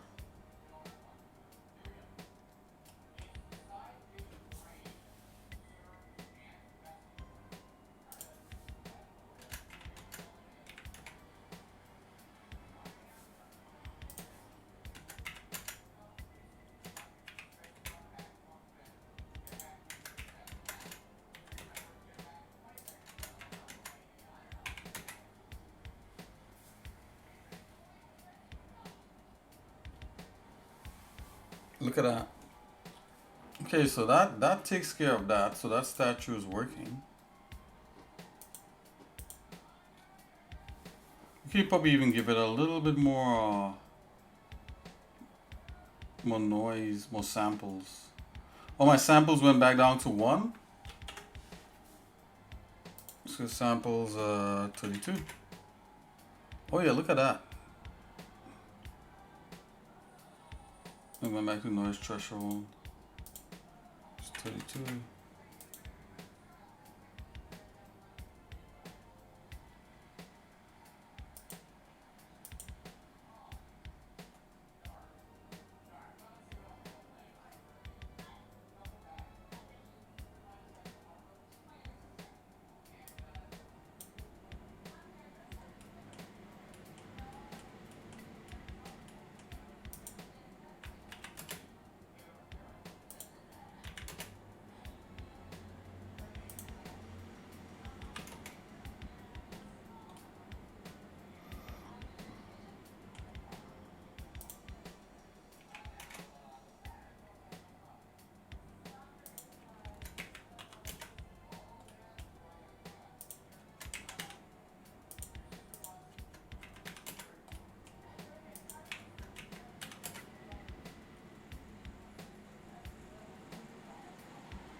Okay, guys, that's stone like. Yeah,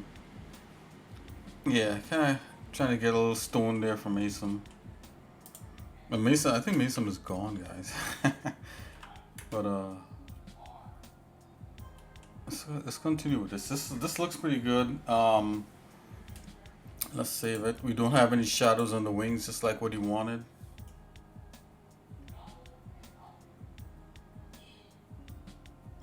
Let's get the water in here. Ah, see, now it looks like it's underwater.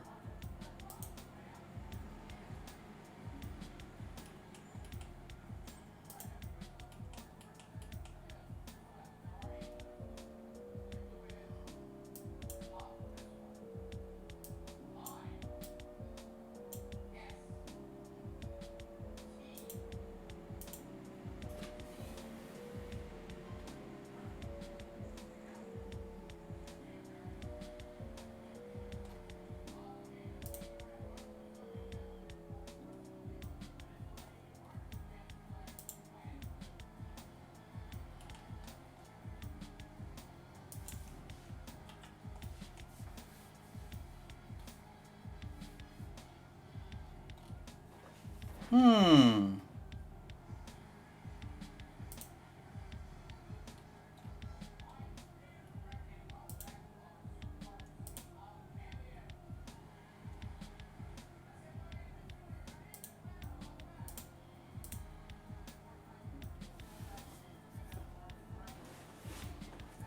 Okay, I can see where the water here has like some specularity going on.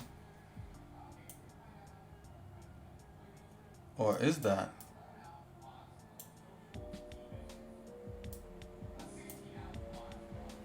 I thought that was a specularity for water.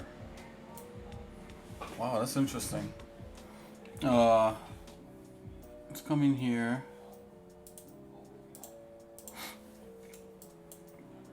Settings, surface.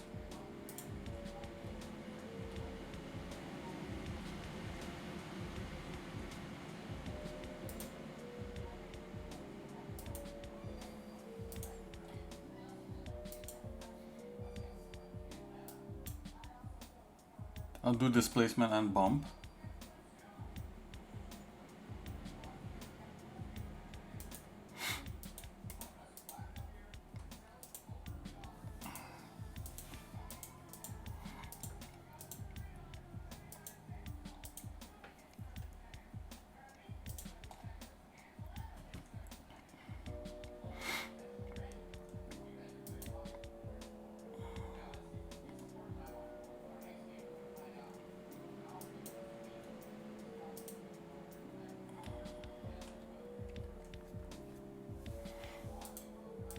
Okay, so the first thing is first, the water plane is casting a shadow onto the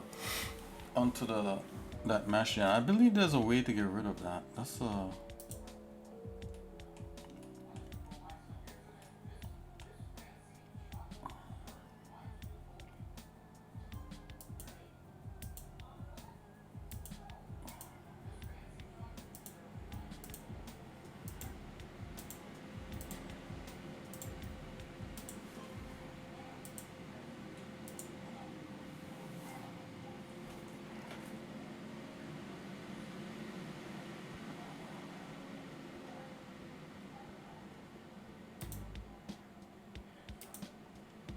oh, maybe it's in the. Let's go into the. Yeah, we gotta go into here.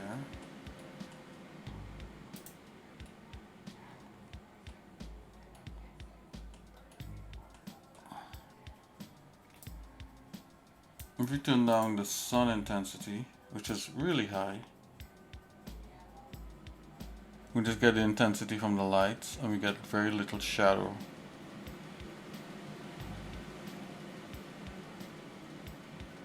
Yeah, something like that.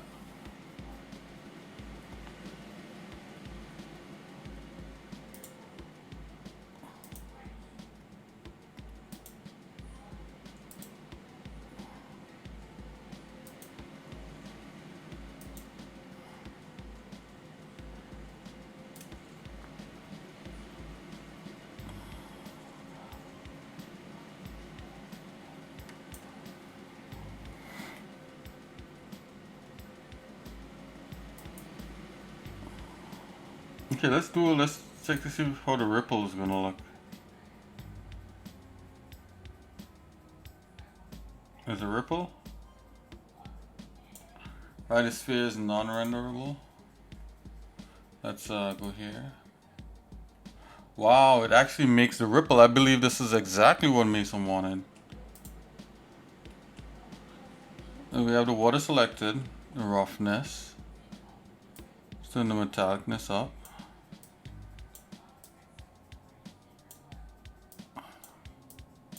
I don't even see if like anything on the water is actually. Is this actually affecting the water? Water 1.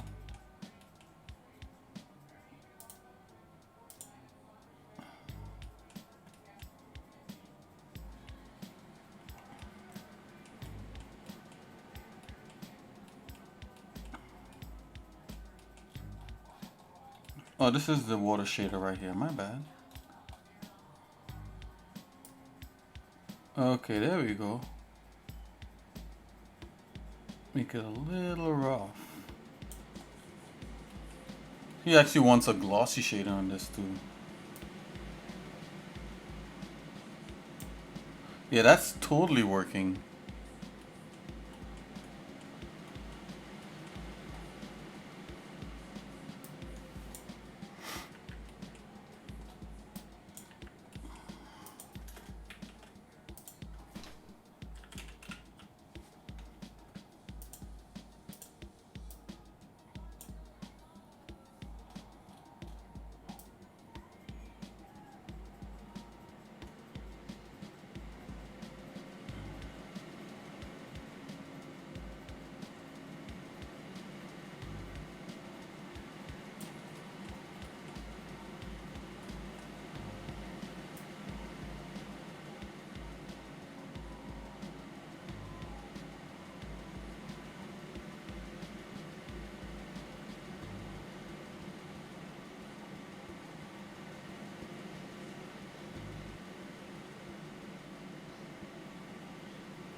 Let's go ahead and rotate this this one light. This is the sunlight, and the elevation is 28. If you bring the elevation lower,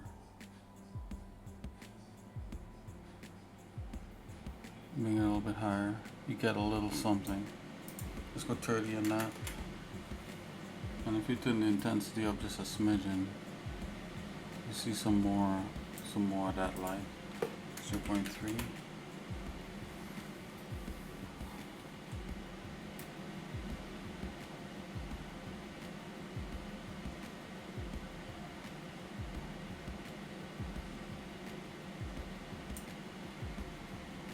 Roughness 0.2, no 0.2, 0.2.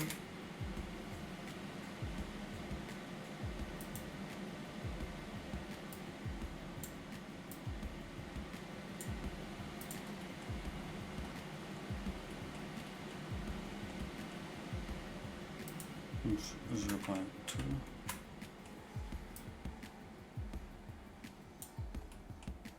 Let's add a mix shader.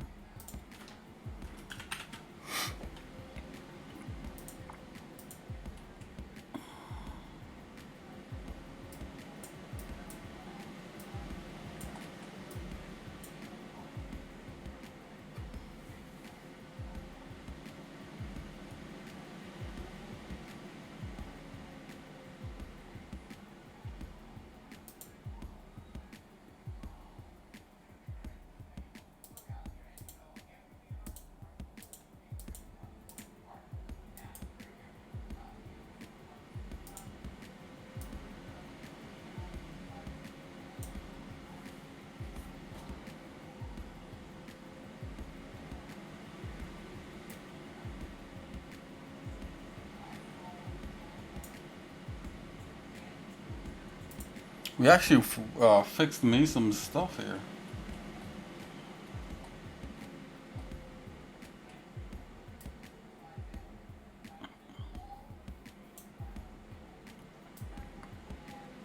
I'm gonna make the roughness 0.1.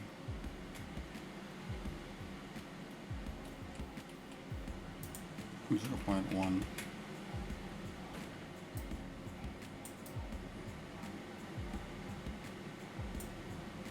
Let's see, this is the spotlight. Spotlight 2 here.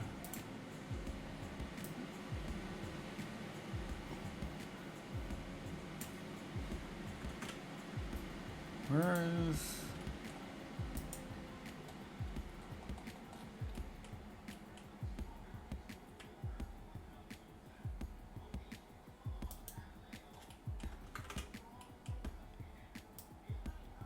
a little angle on that. Rendering. Shading.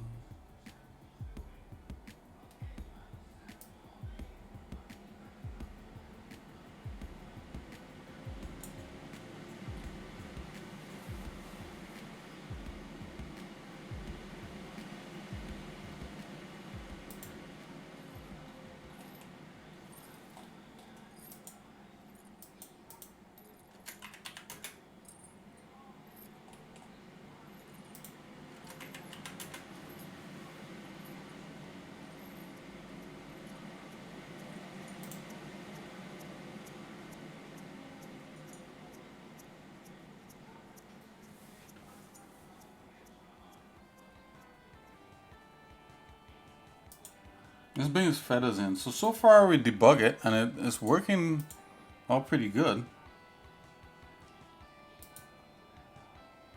Oh yeah, that's exactly what Mason wanted. My feathers controls, turn that off.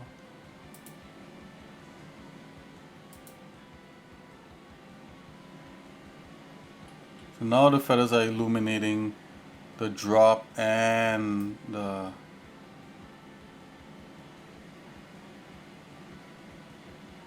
statue.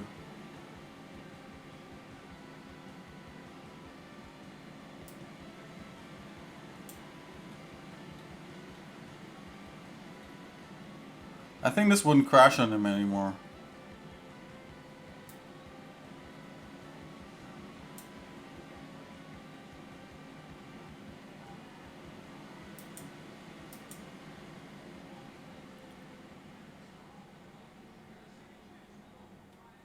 Let's take a look at this material on this feather.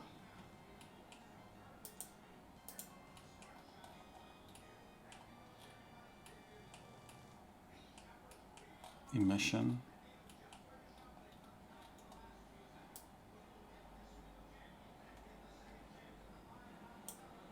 Ooh.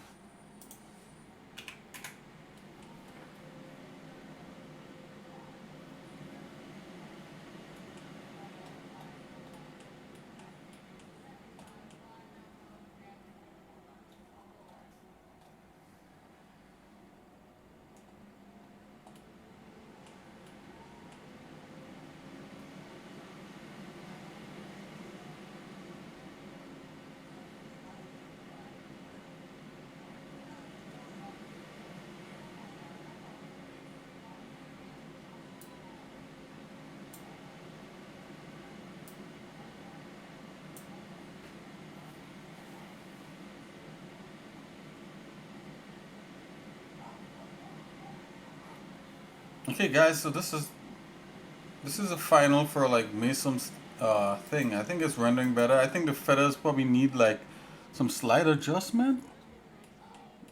But this it's looking pretty good.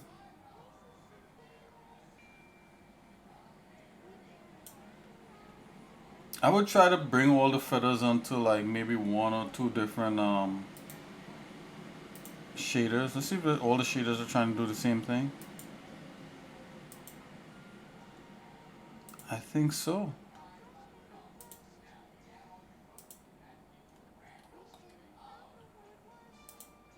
Oh, some shaders are a little bit different. Okay. I think there might be two.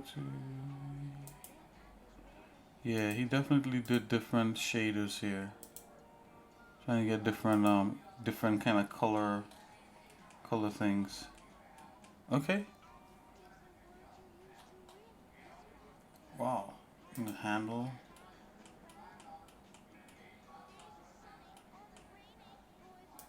Oh, the handle emission. Whoa, is that 400? I don't think the handles need to be that. Okay, so I'm gonna select all these and do this one color handle.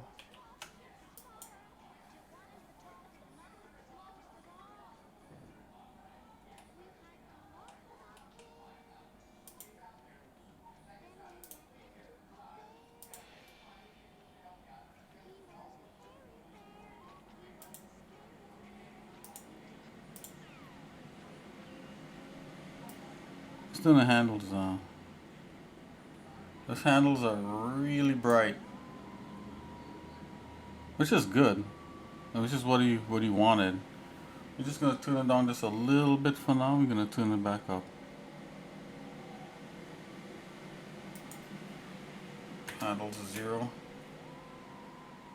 Let's go handles at 1.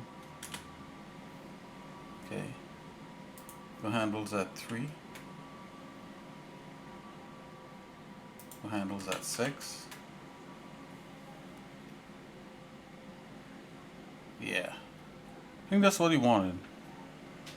Of course he's not here. Try to see that, but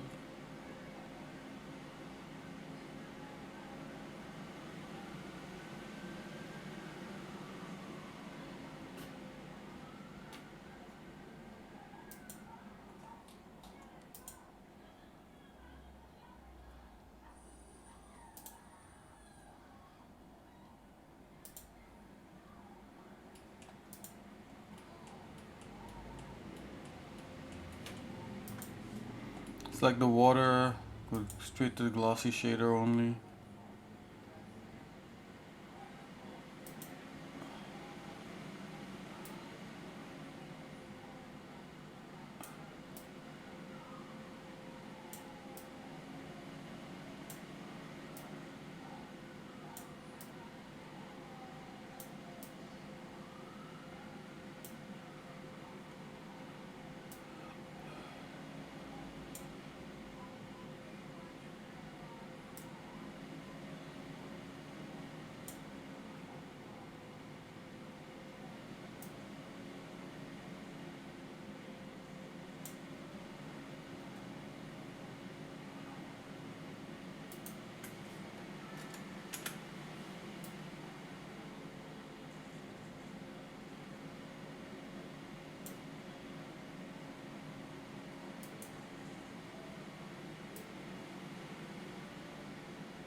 Yeah, I think this is what Mason wanted.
And camera viewport, you're gonna do it pass through 100. Let's go back to the water here and let's hook the water back up.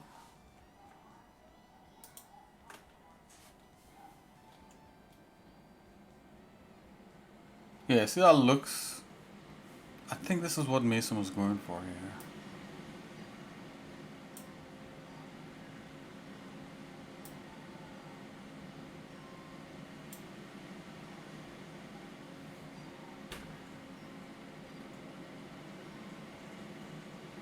Okay, let's finally give him the finals by. Let's give him the finals by just hiking up the. So 32 is go 64. 64. Let's save this.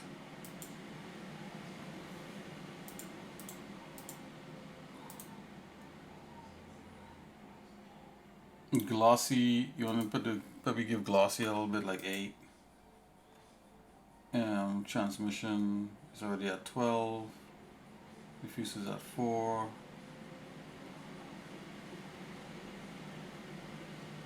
Let's give glossiness up a little bit.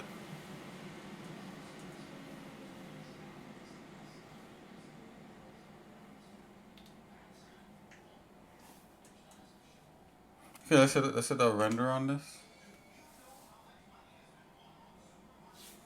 Okay, it's rendering like that because we have some tags turned off, so let's turn those back on. Turn these on.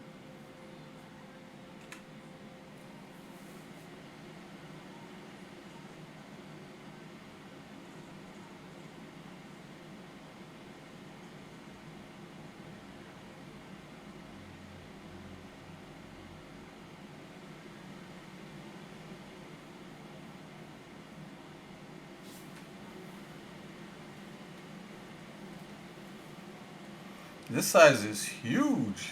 Rochester, huge. You can see the reflections of the things in there. I wonder if it's because, yeah, that's taking forever. Let's do this. Go back into here. There's a water.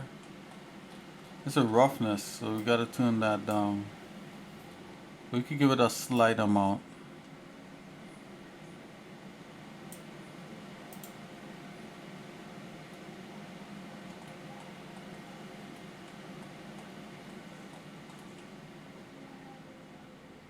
Let's turn the roughness down on this too. So 0.1. Let's turn the roughness up on that again.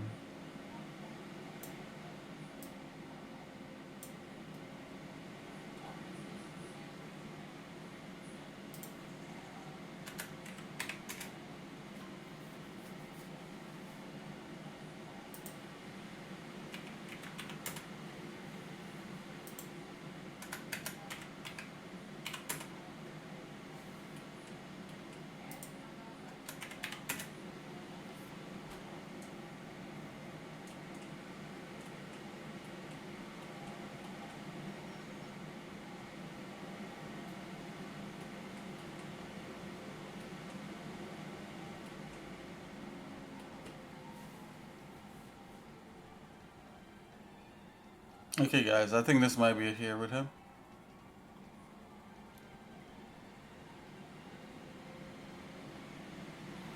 What size is Mason rendering this as? It's just pretty decent size.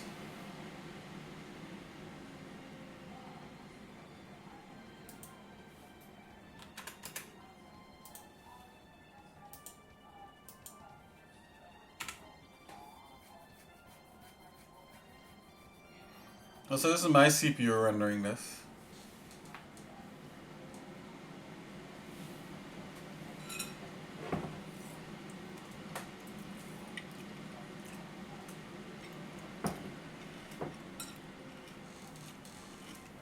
Okay, that's pretty quick. Okay, let's go to where the trouble is happening.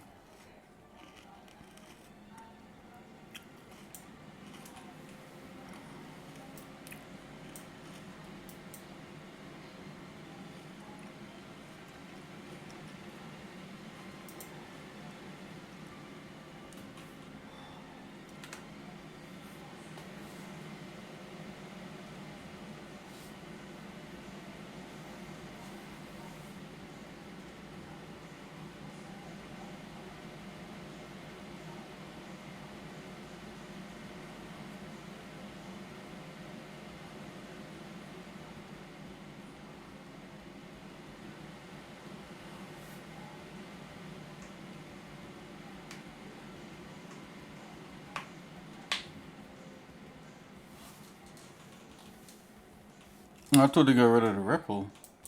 You can see the ripple in here. What's going on? Let's see.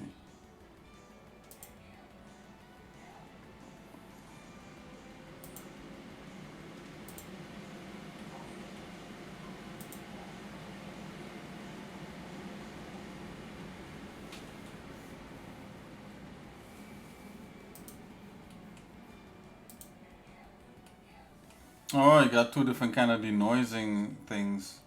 Quality high, quality, let's go balanced. Let's go the same thing.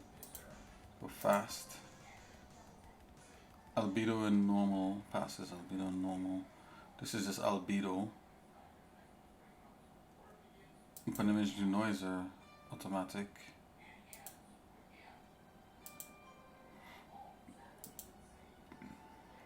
Let's try this.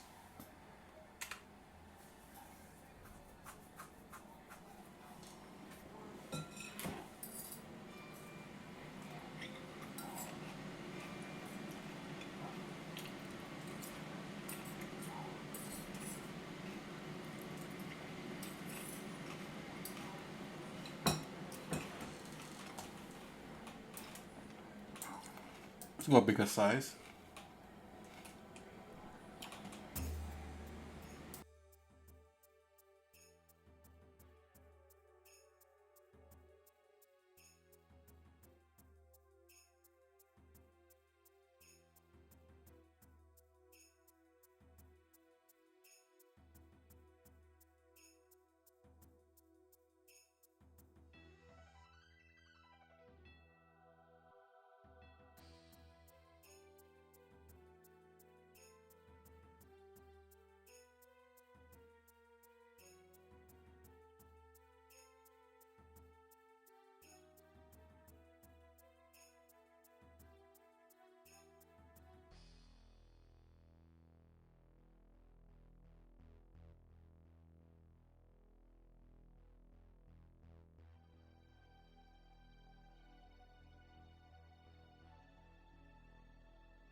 Okay, Mason, if you're watching this after the fact, if you really want your computer to render a little faster, do bake all dynamics.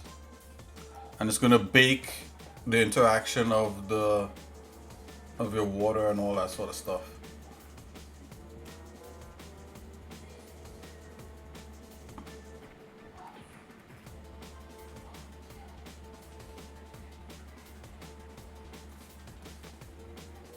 Okay, let's see. There you go. So you wouldn't have to keep rebaking, and it's gonna make it render a little bit faster. So that's under your, if you select your water and you go under like your cache or whatever it is, cache, it will keep all these baked. Let's see.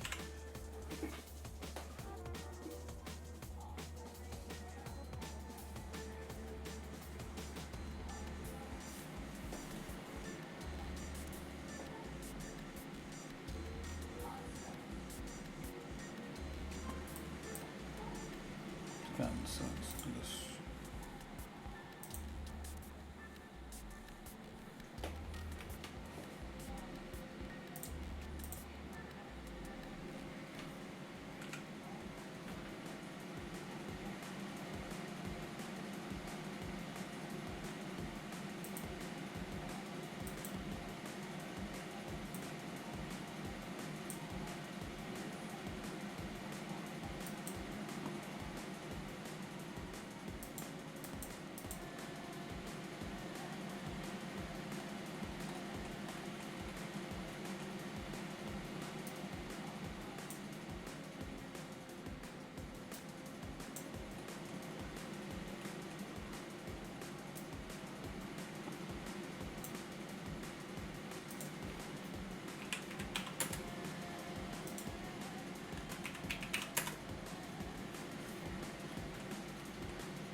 Anyways, yeah, I debugged that for Mason.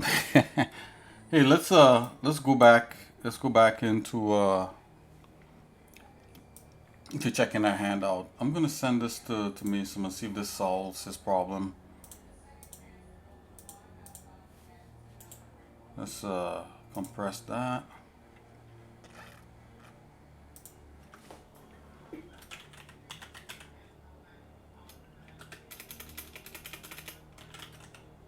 I don't think it would crash anymore.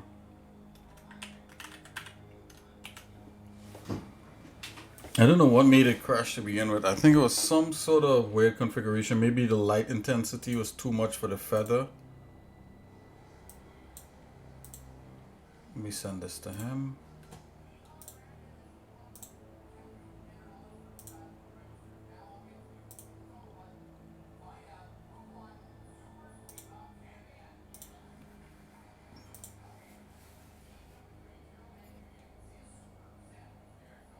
Okay, send this file off to him.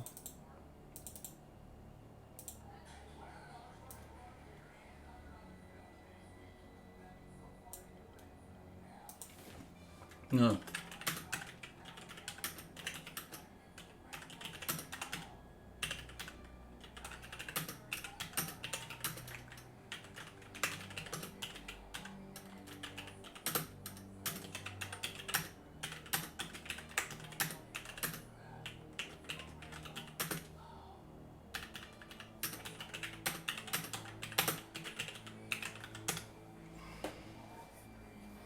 Okay, so I just sent that off to him. That was a lot of fun doing debugging that. We were able to get like, we were able to make sure that we kind of preserve like what he was going for there without doing too much there, and that was kind of fun. Let's go back into our thing. So the hand.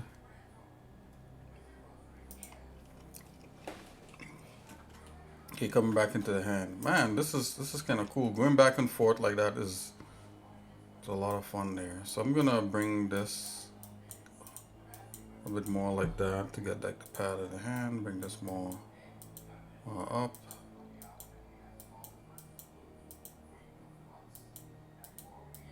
Let's bring this a little more together like so. Just more out like a palm. Maybe that's too dug in there, maybe.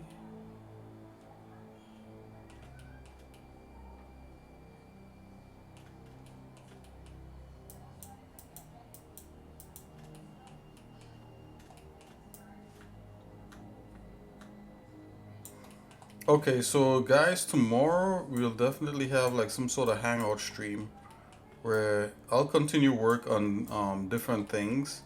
I'm thinking I may visit that Scarlet Ibis Cape and stuff like that. We could do things like that.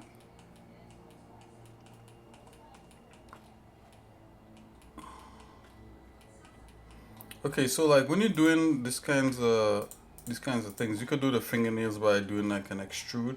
I think doing the fingernails right now might be a little premature because we kind of really got in. Cause we really gotta kind of get into making sure the hand actually looks, the shape of the hand looks proper. I'm gonna give it a little less of a bulby tip by doing that. Most people fingertips are not that bulbous. Only cartoon characters are.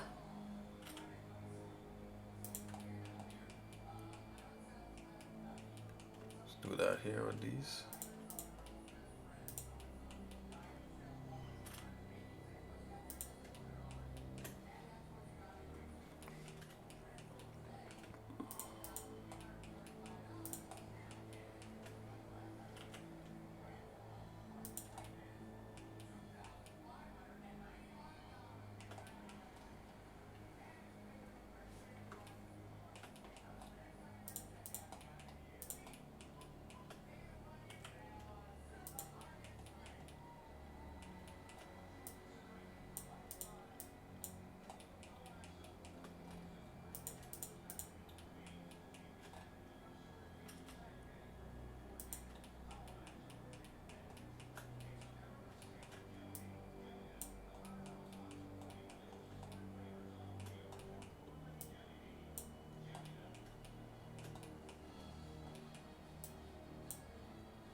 This is literally like Metroid music.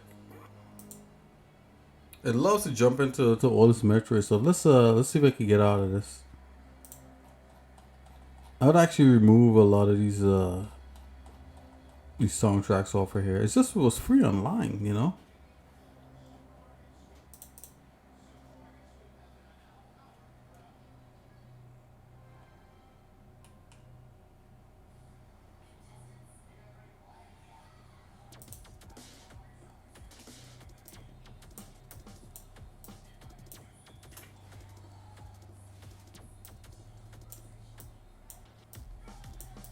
Let's bring this to you with the fingertips.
Yeah, we're going for the long haul today, guys. It's going to be a pretty, you know, we're gonna try to see how much we could get done in the stream.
Okay, so what we note that the rest is actually supposed to come into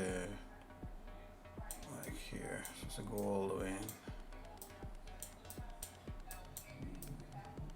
like there, and then this is supposed to rotate back in.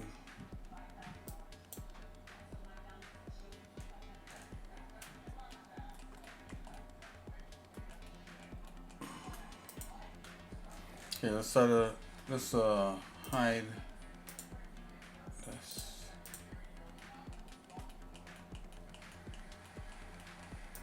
We can merge these together and start to try to bring them in. Let's merge them. Check. Gotta go for the gust. You gotta go for the gusto, man. We gotta get in there.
I'm just trying to solve a little problem here, right as I get it.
Okay, I'm gonna terminate this over here just so that we could get this buttoned up, and we'll deal with getting the quads back later.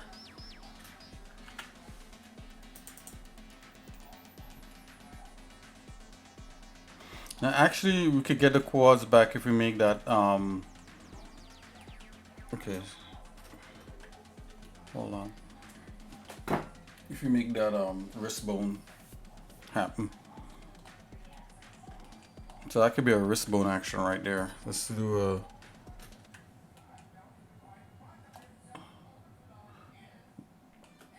Let's start from here. Let's go here.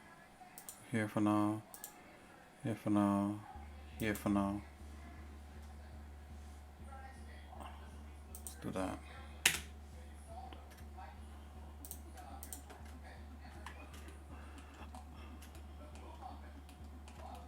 Okay, let's get it. Okay, let's get this back in here.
Okay, guys, we're doing it.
Okay, guys, so we could solve a lot of a lot of triangulation problems this way here to some degree.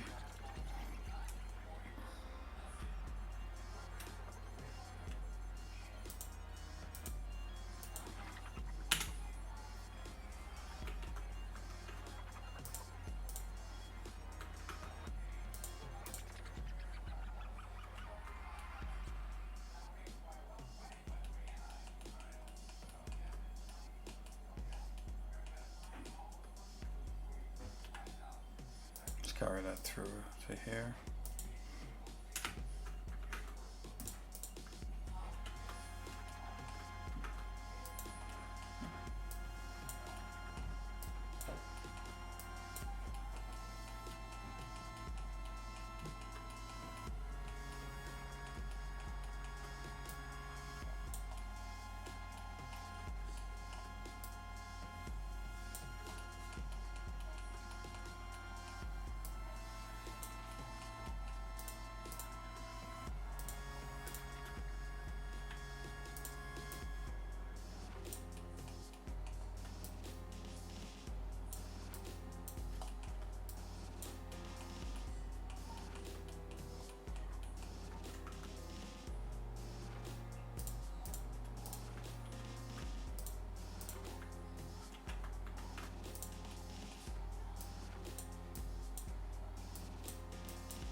So let's connect these vertices by selecting all.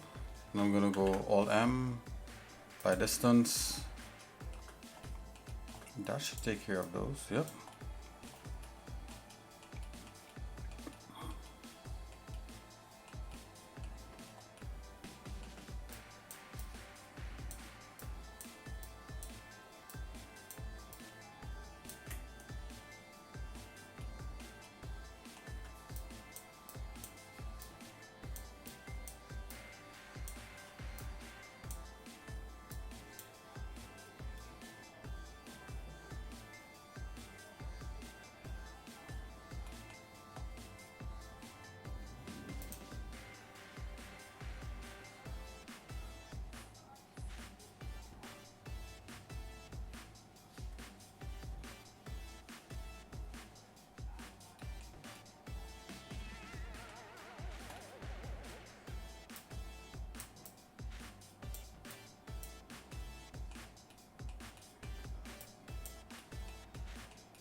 Okay, we kind of got an arm happening here.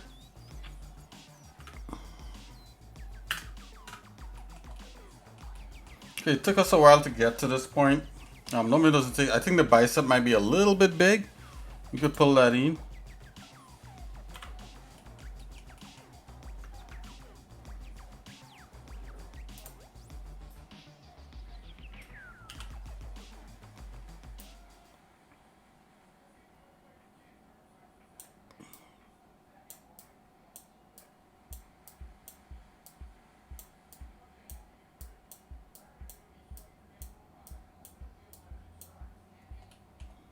The bicep in a bit.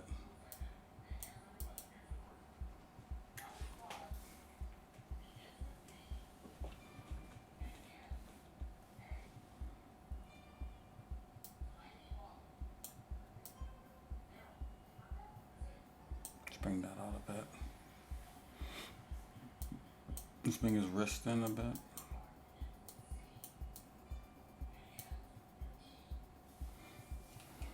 Okay. And this is just on the, we're just doing tweaks on the low poly rough mesh here.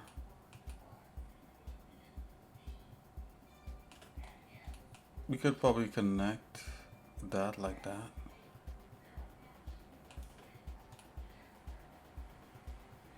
Let's go ahead and do a K in that.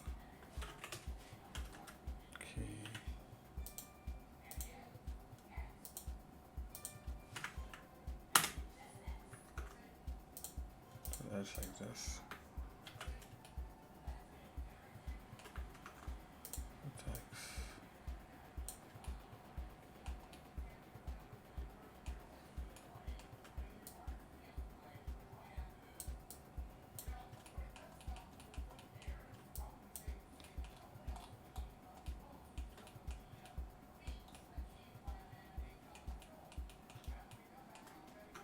Let's turn on the subdivision surfaces. So we got a little bit of a thing here. It's coming. It's coming to come. I wouldn't consider it quite there yet, but it's pretty close for what it is we're trying to do here. Make this a little smaller, scale that.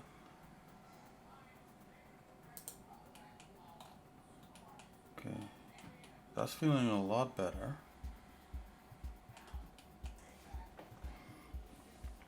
Now let's pull this part here.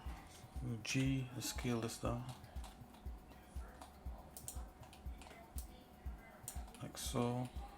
Yeah, and then you just want to do like a little tweaking with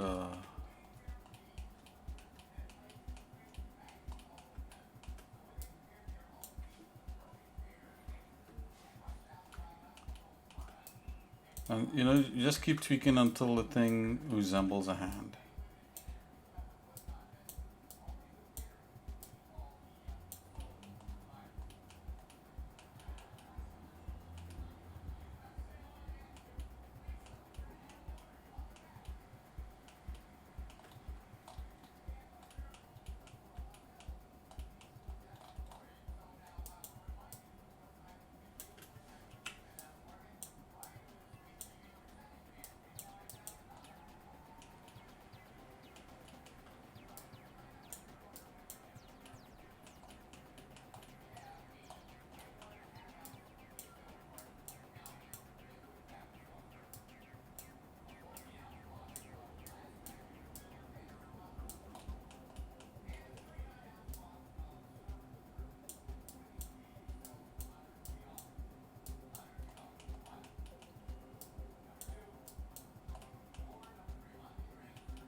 Okay, we're looking at this. I was just adjusting the hand, trying to make the arm, trying to make this look a little more integrated into the hand.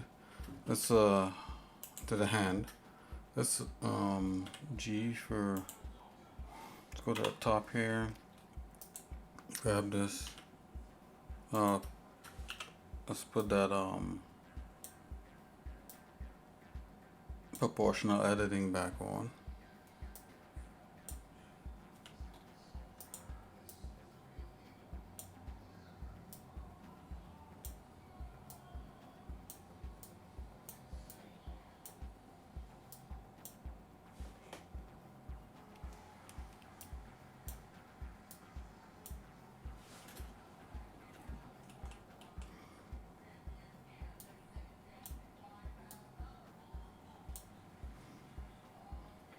Actually, that should be rolled on top just a little bit more. I have it too much to the side.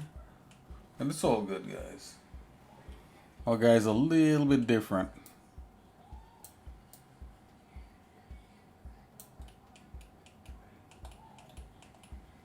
Maybe we can bring it up to the top there a little bit.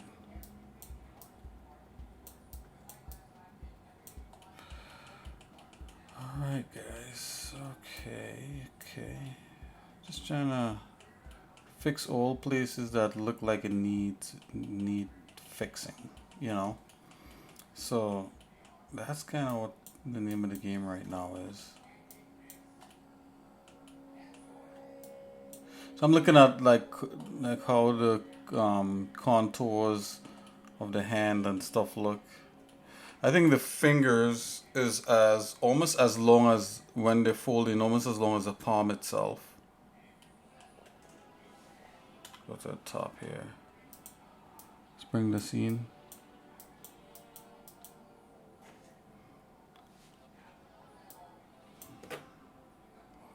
I'm looking at my own hand. Of course, you know we got a reference, but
tweaking is the name of the game, guys. So look, we have our hand here. What do you think? Looks a little cartoonic, you know, we need to just adjust more. I think maybe the little finger could be a little bit bigger. Let's go that, let's try that. Actually, let's see, hold on. I think that might be right. Could be a little bit thicker.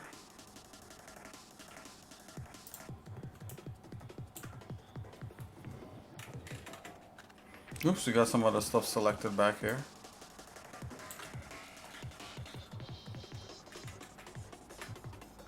About that.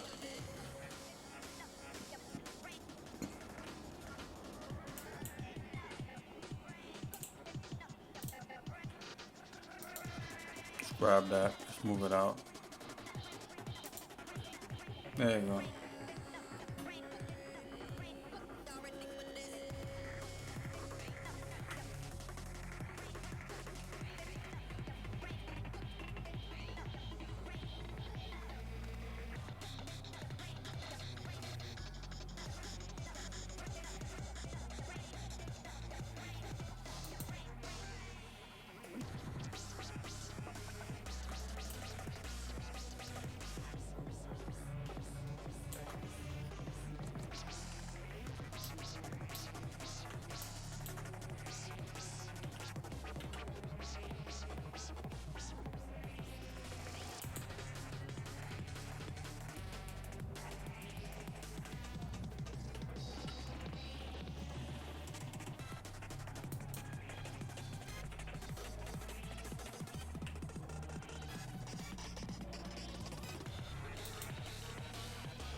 Okay, the thumb might be a little bit big.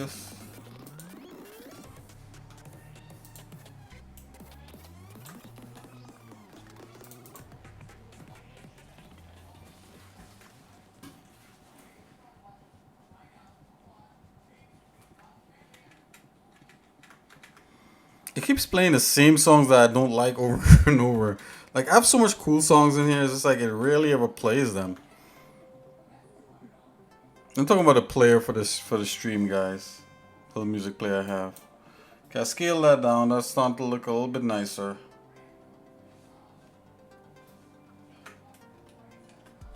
Go ahead, solid.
Okay guys, so you see what we got? It's starting to come together a bit here. And again, sometimes it comes down to the minor tweaks. I would still love to have this entire hand here have like a little bit of an arc. It does have an arc, but you know, we could probably do a little more extreme of an arc. You know, just to, oops, excuse me, just to sell the whole thing. But this should be good enough. One way you could do that, I'll show you guys another way. Like maybe you could come here. You could select like these vertices right here. If you ever want to like manipulate something that's very complex in a simple way, you could select these. So you have all these selected. Let's go over here. Let's go over here to the vertex groups. Let's remove that. Let's add a vertex group. Assign. See, it's called group right here. And that's up. What we could do, we could make a lattice over this, over that part right there. Let's go to the top.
Lattice deform. Let's manipulate the lattice. Let's turn this shading back on, and I'm gonna try to get the arc by manipulating the lattice points here. I want to move these down slightly. Grab Z.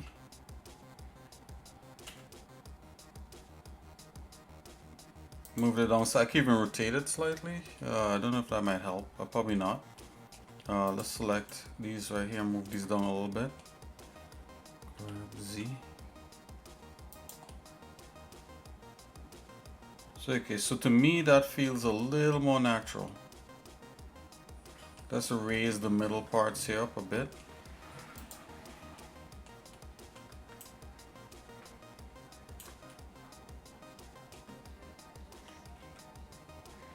Something like that.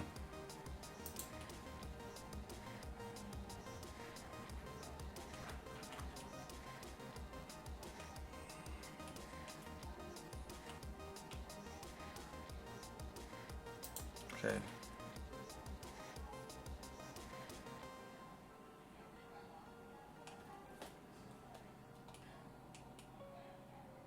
I guess this finger has to line up to that bone right there, and all the others could arc up.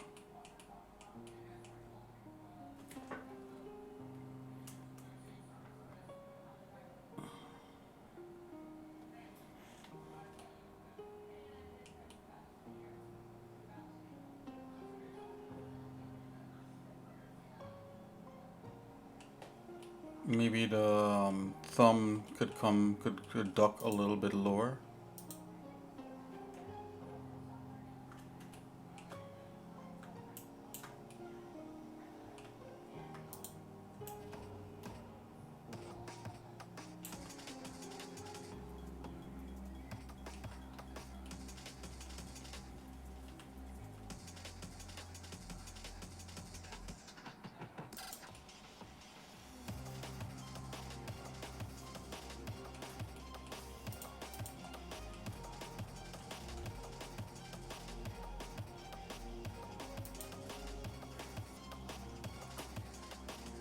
Oh, I could stay down low.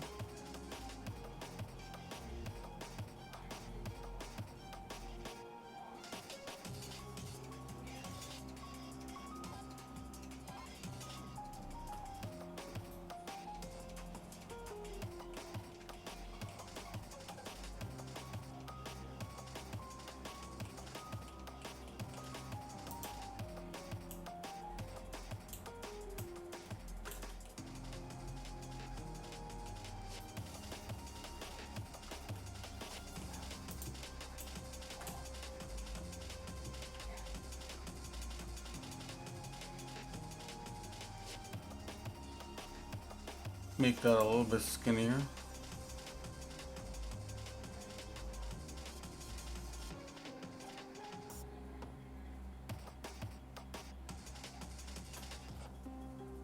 Right, there's like a taper that happens here. See if we could get that.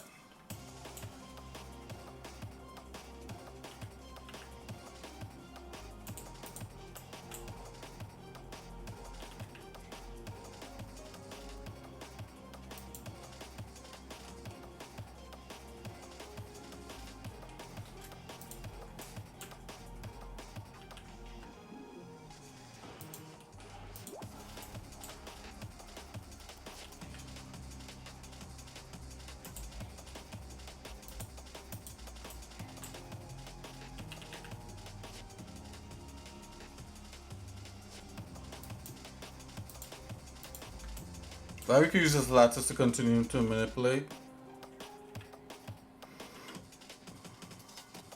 as we need.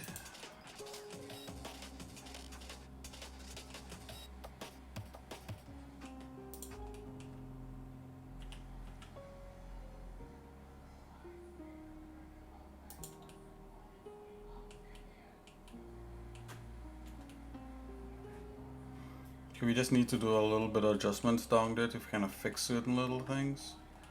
I think we're there, guys. This looks a little bit much. I'll probably pull that in. So just go ahead. Oops. Let's just collapse the lattice on that alone. Apply. Delete this. Go back in. The lattice is just basically a helper to help us get to where we need to go.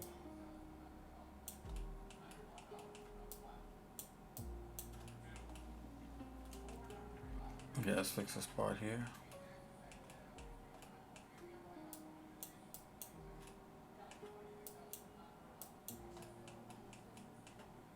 Right, and we can still go back into the low res mesh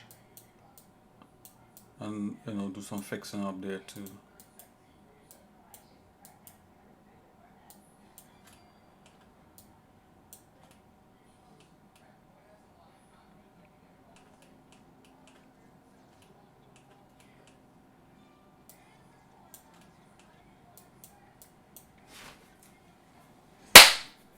Oh guys, I think I got the mosquito. Oh wow.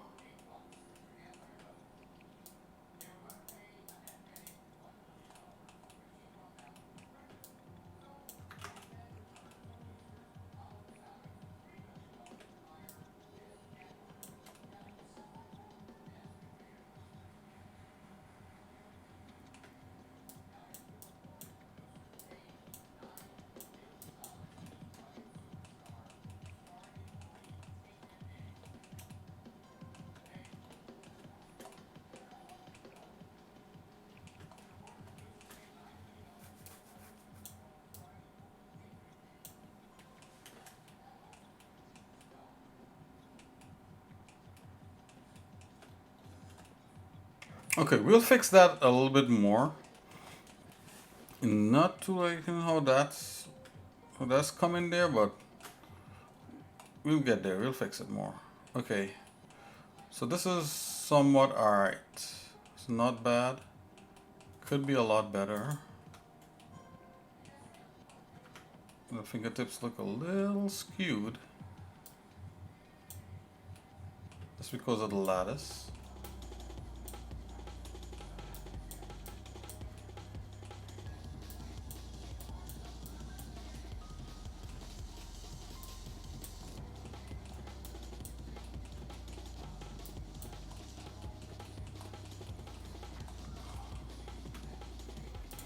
And if we turn off the thing, we can get to see what the entire thing looks like. You see, we could literally fix this part here. Top view. Do that.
Get that over there.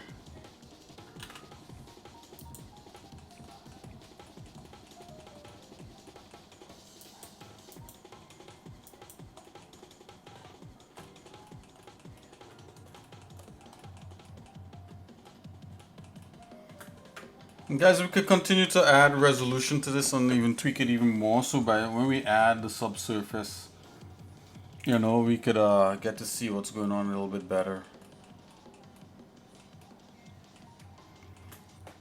And you could constantly look at your hand, like you know, like this part here would probably be a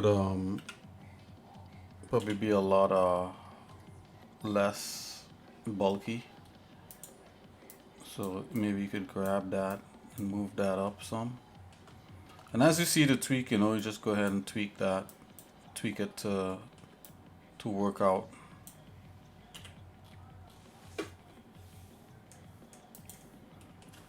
At least that's been my motto, you know. That's what I kind of aim to do sometimes. Just tweak until. And sometimes you don't realize how extreme certain parts of the human body is. It just flows together so smoothly.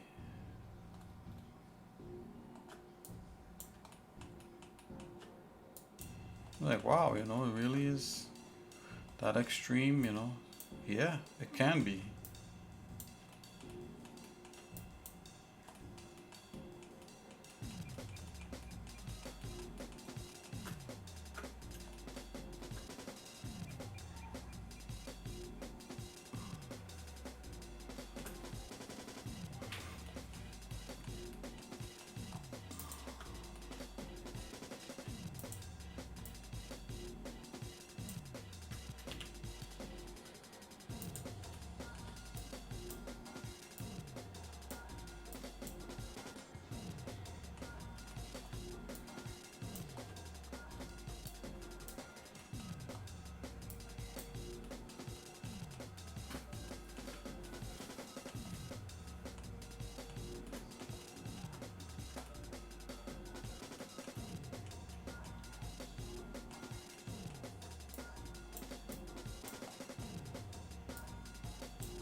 It's starting to look a little bit better.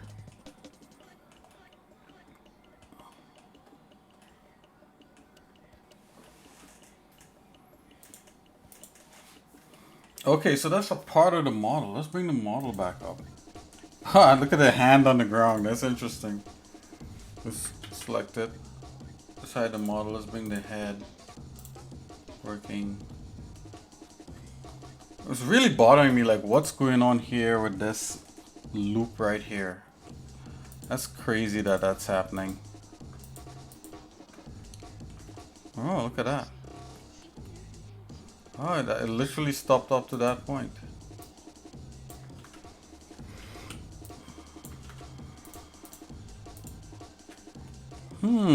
That's interesting. How about here? If I select here, would it stop up to that point? Yeah. Totally. So there's something weird going on there. Let's X that out.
You can't dissolve edges?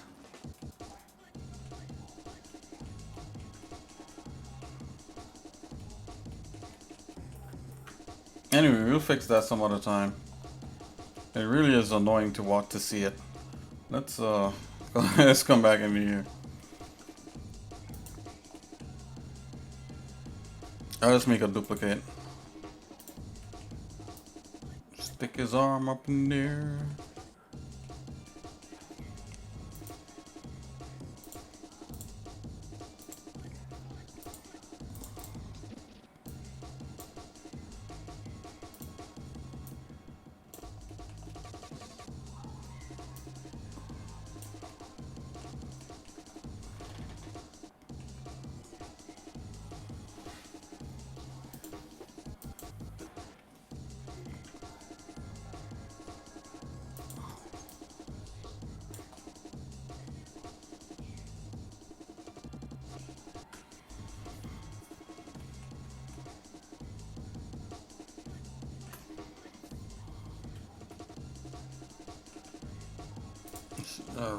Stick it out a bit.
Okay guys, let's see, mirror this.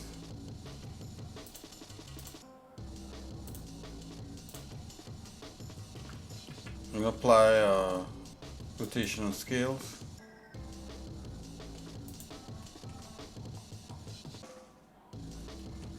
Okay, it's getting there.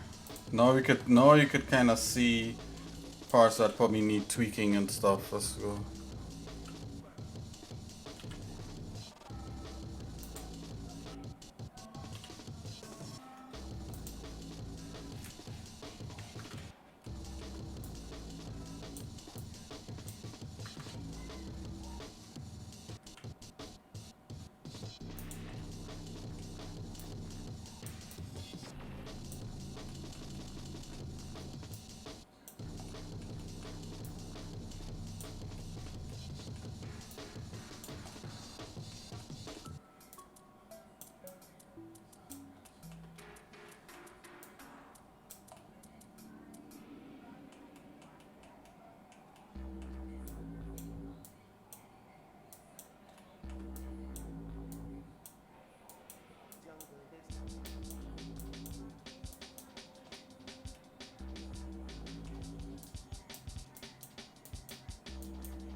Okay, let's fix whatever is going on with his shirt.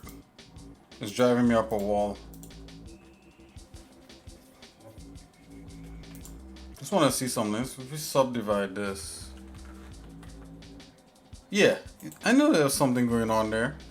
What is that? Look at that nonsense.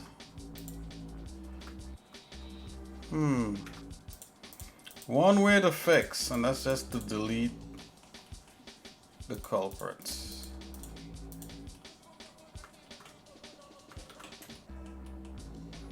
Just delete.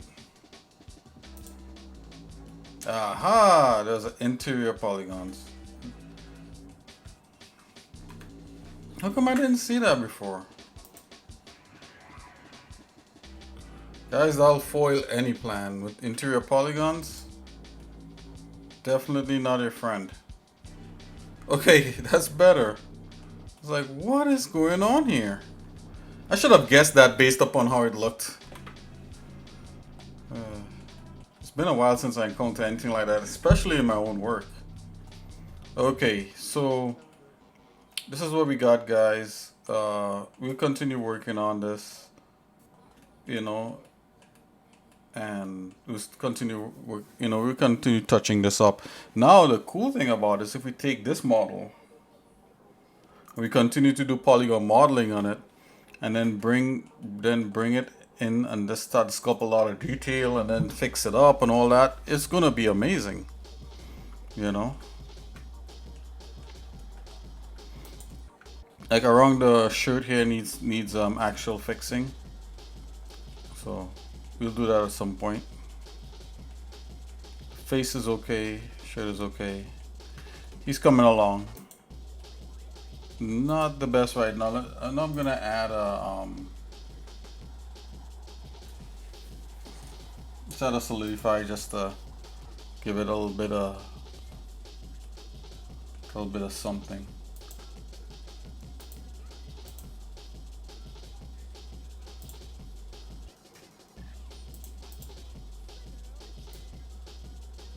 Go one up.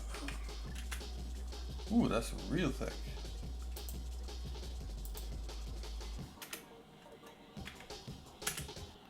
Wow, 0 to 100, eh?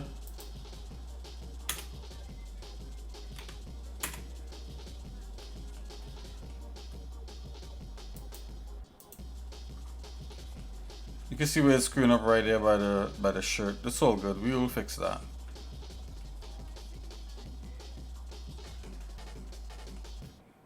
Zero now.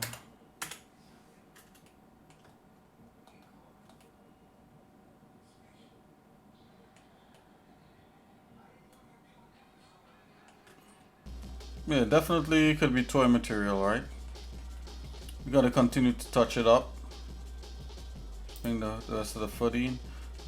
Okay, so all these things are just simple representations of the character, making him solid, and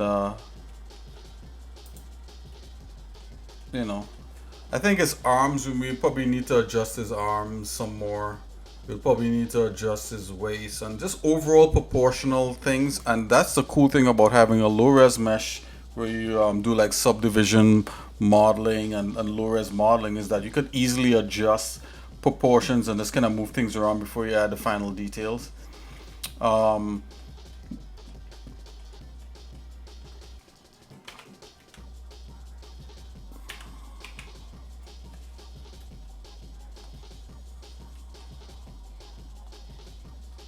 yeah, so I'll continue to work on this, guys. So next we're gonna move on to like the legs. Yeah, we'll definitely move on to the legs and everything like that.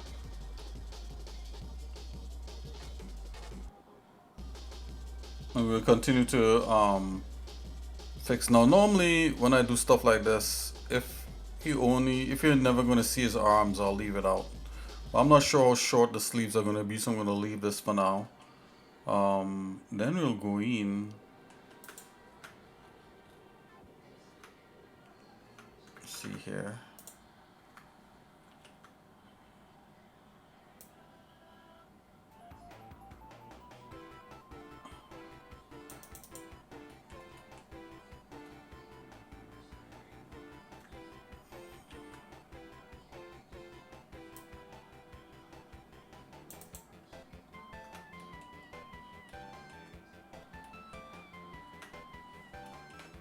Okay, guys, yeah. So I'll call that a stream for now, guys. We definitely getting somewhere with this guy.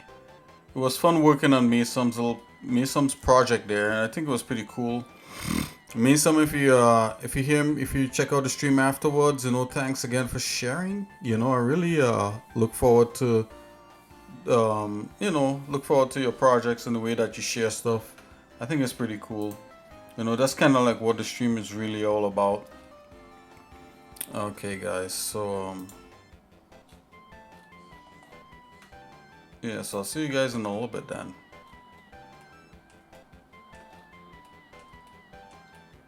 Coming to come. Kind of like an A pose, kind of.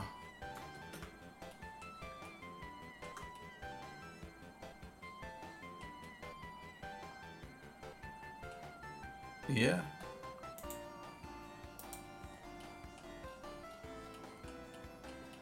The face don't look too bad. What do you guys think?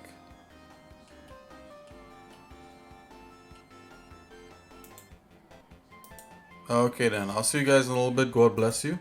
Let me know if you're working on a character or an environment or just any kind of graphic game, shout me out, say, hey Nick, this is what I'm working on, and you could send me a screenshot, or you could send text you could come in and explain about what it is you're doing. So the next step I think would be to for me to continue working on this, and then at some point we're gonna bring Jerome, the creator of McConan, on to talk about his character once we reach a little ways while we do some tweaking. We could tweak while Jerome talks, because for me to do like heavy lift modeling on this while he's around, I think I might be a little bit nervous. But I think just doing tweaking would definitely work. So I'll see you guys in a little bit. God bless. Take it easy. Exercise Nick out, and thanks again for everyone, all our new followers, all the subscribers from Truth Algorithms to definitely 13 heads. Thanks again, and Mason, thanks for coming and saying hello, and everyone like that. Just want to say hi. Exodus, Exodus TRA came in the other day. I was hanging out. So, King Griai, Alex Crispy again, JP Parks, JP Parks, 4567. Also, Urs Hub. Hey, and Anne Regine. And Regen, hey, how's it going? 50 Ubby Bunny. Hey, what's up? And yeah, everyone else. Look out for our stream or hangout stream tomorrow. It's going to be a lot of fun. I'll see you guys later, okay? God bless. Bye bye.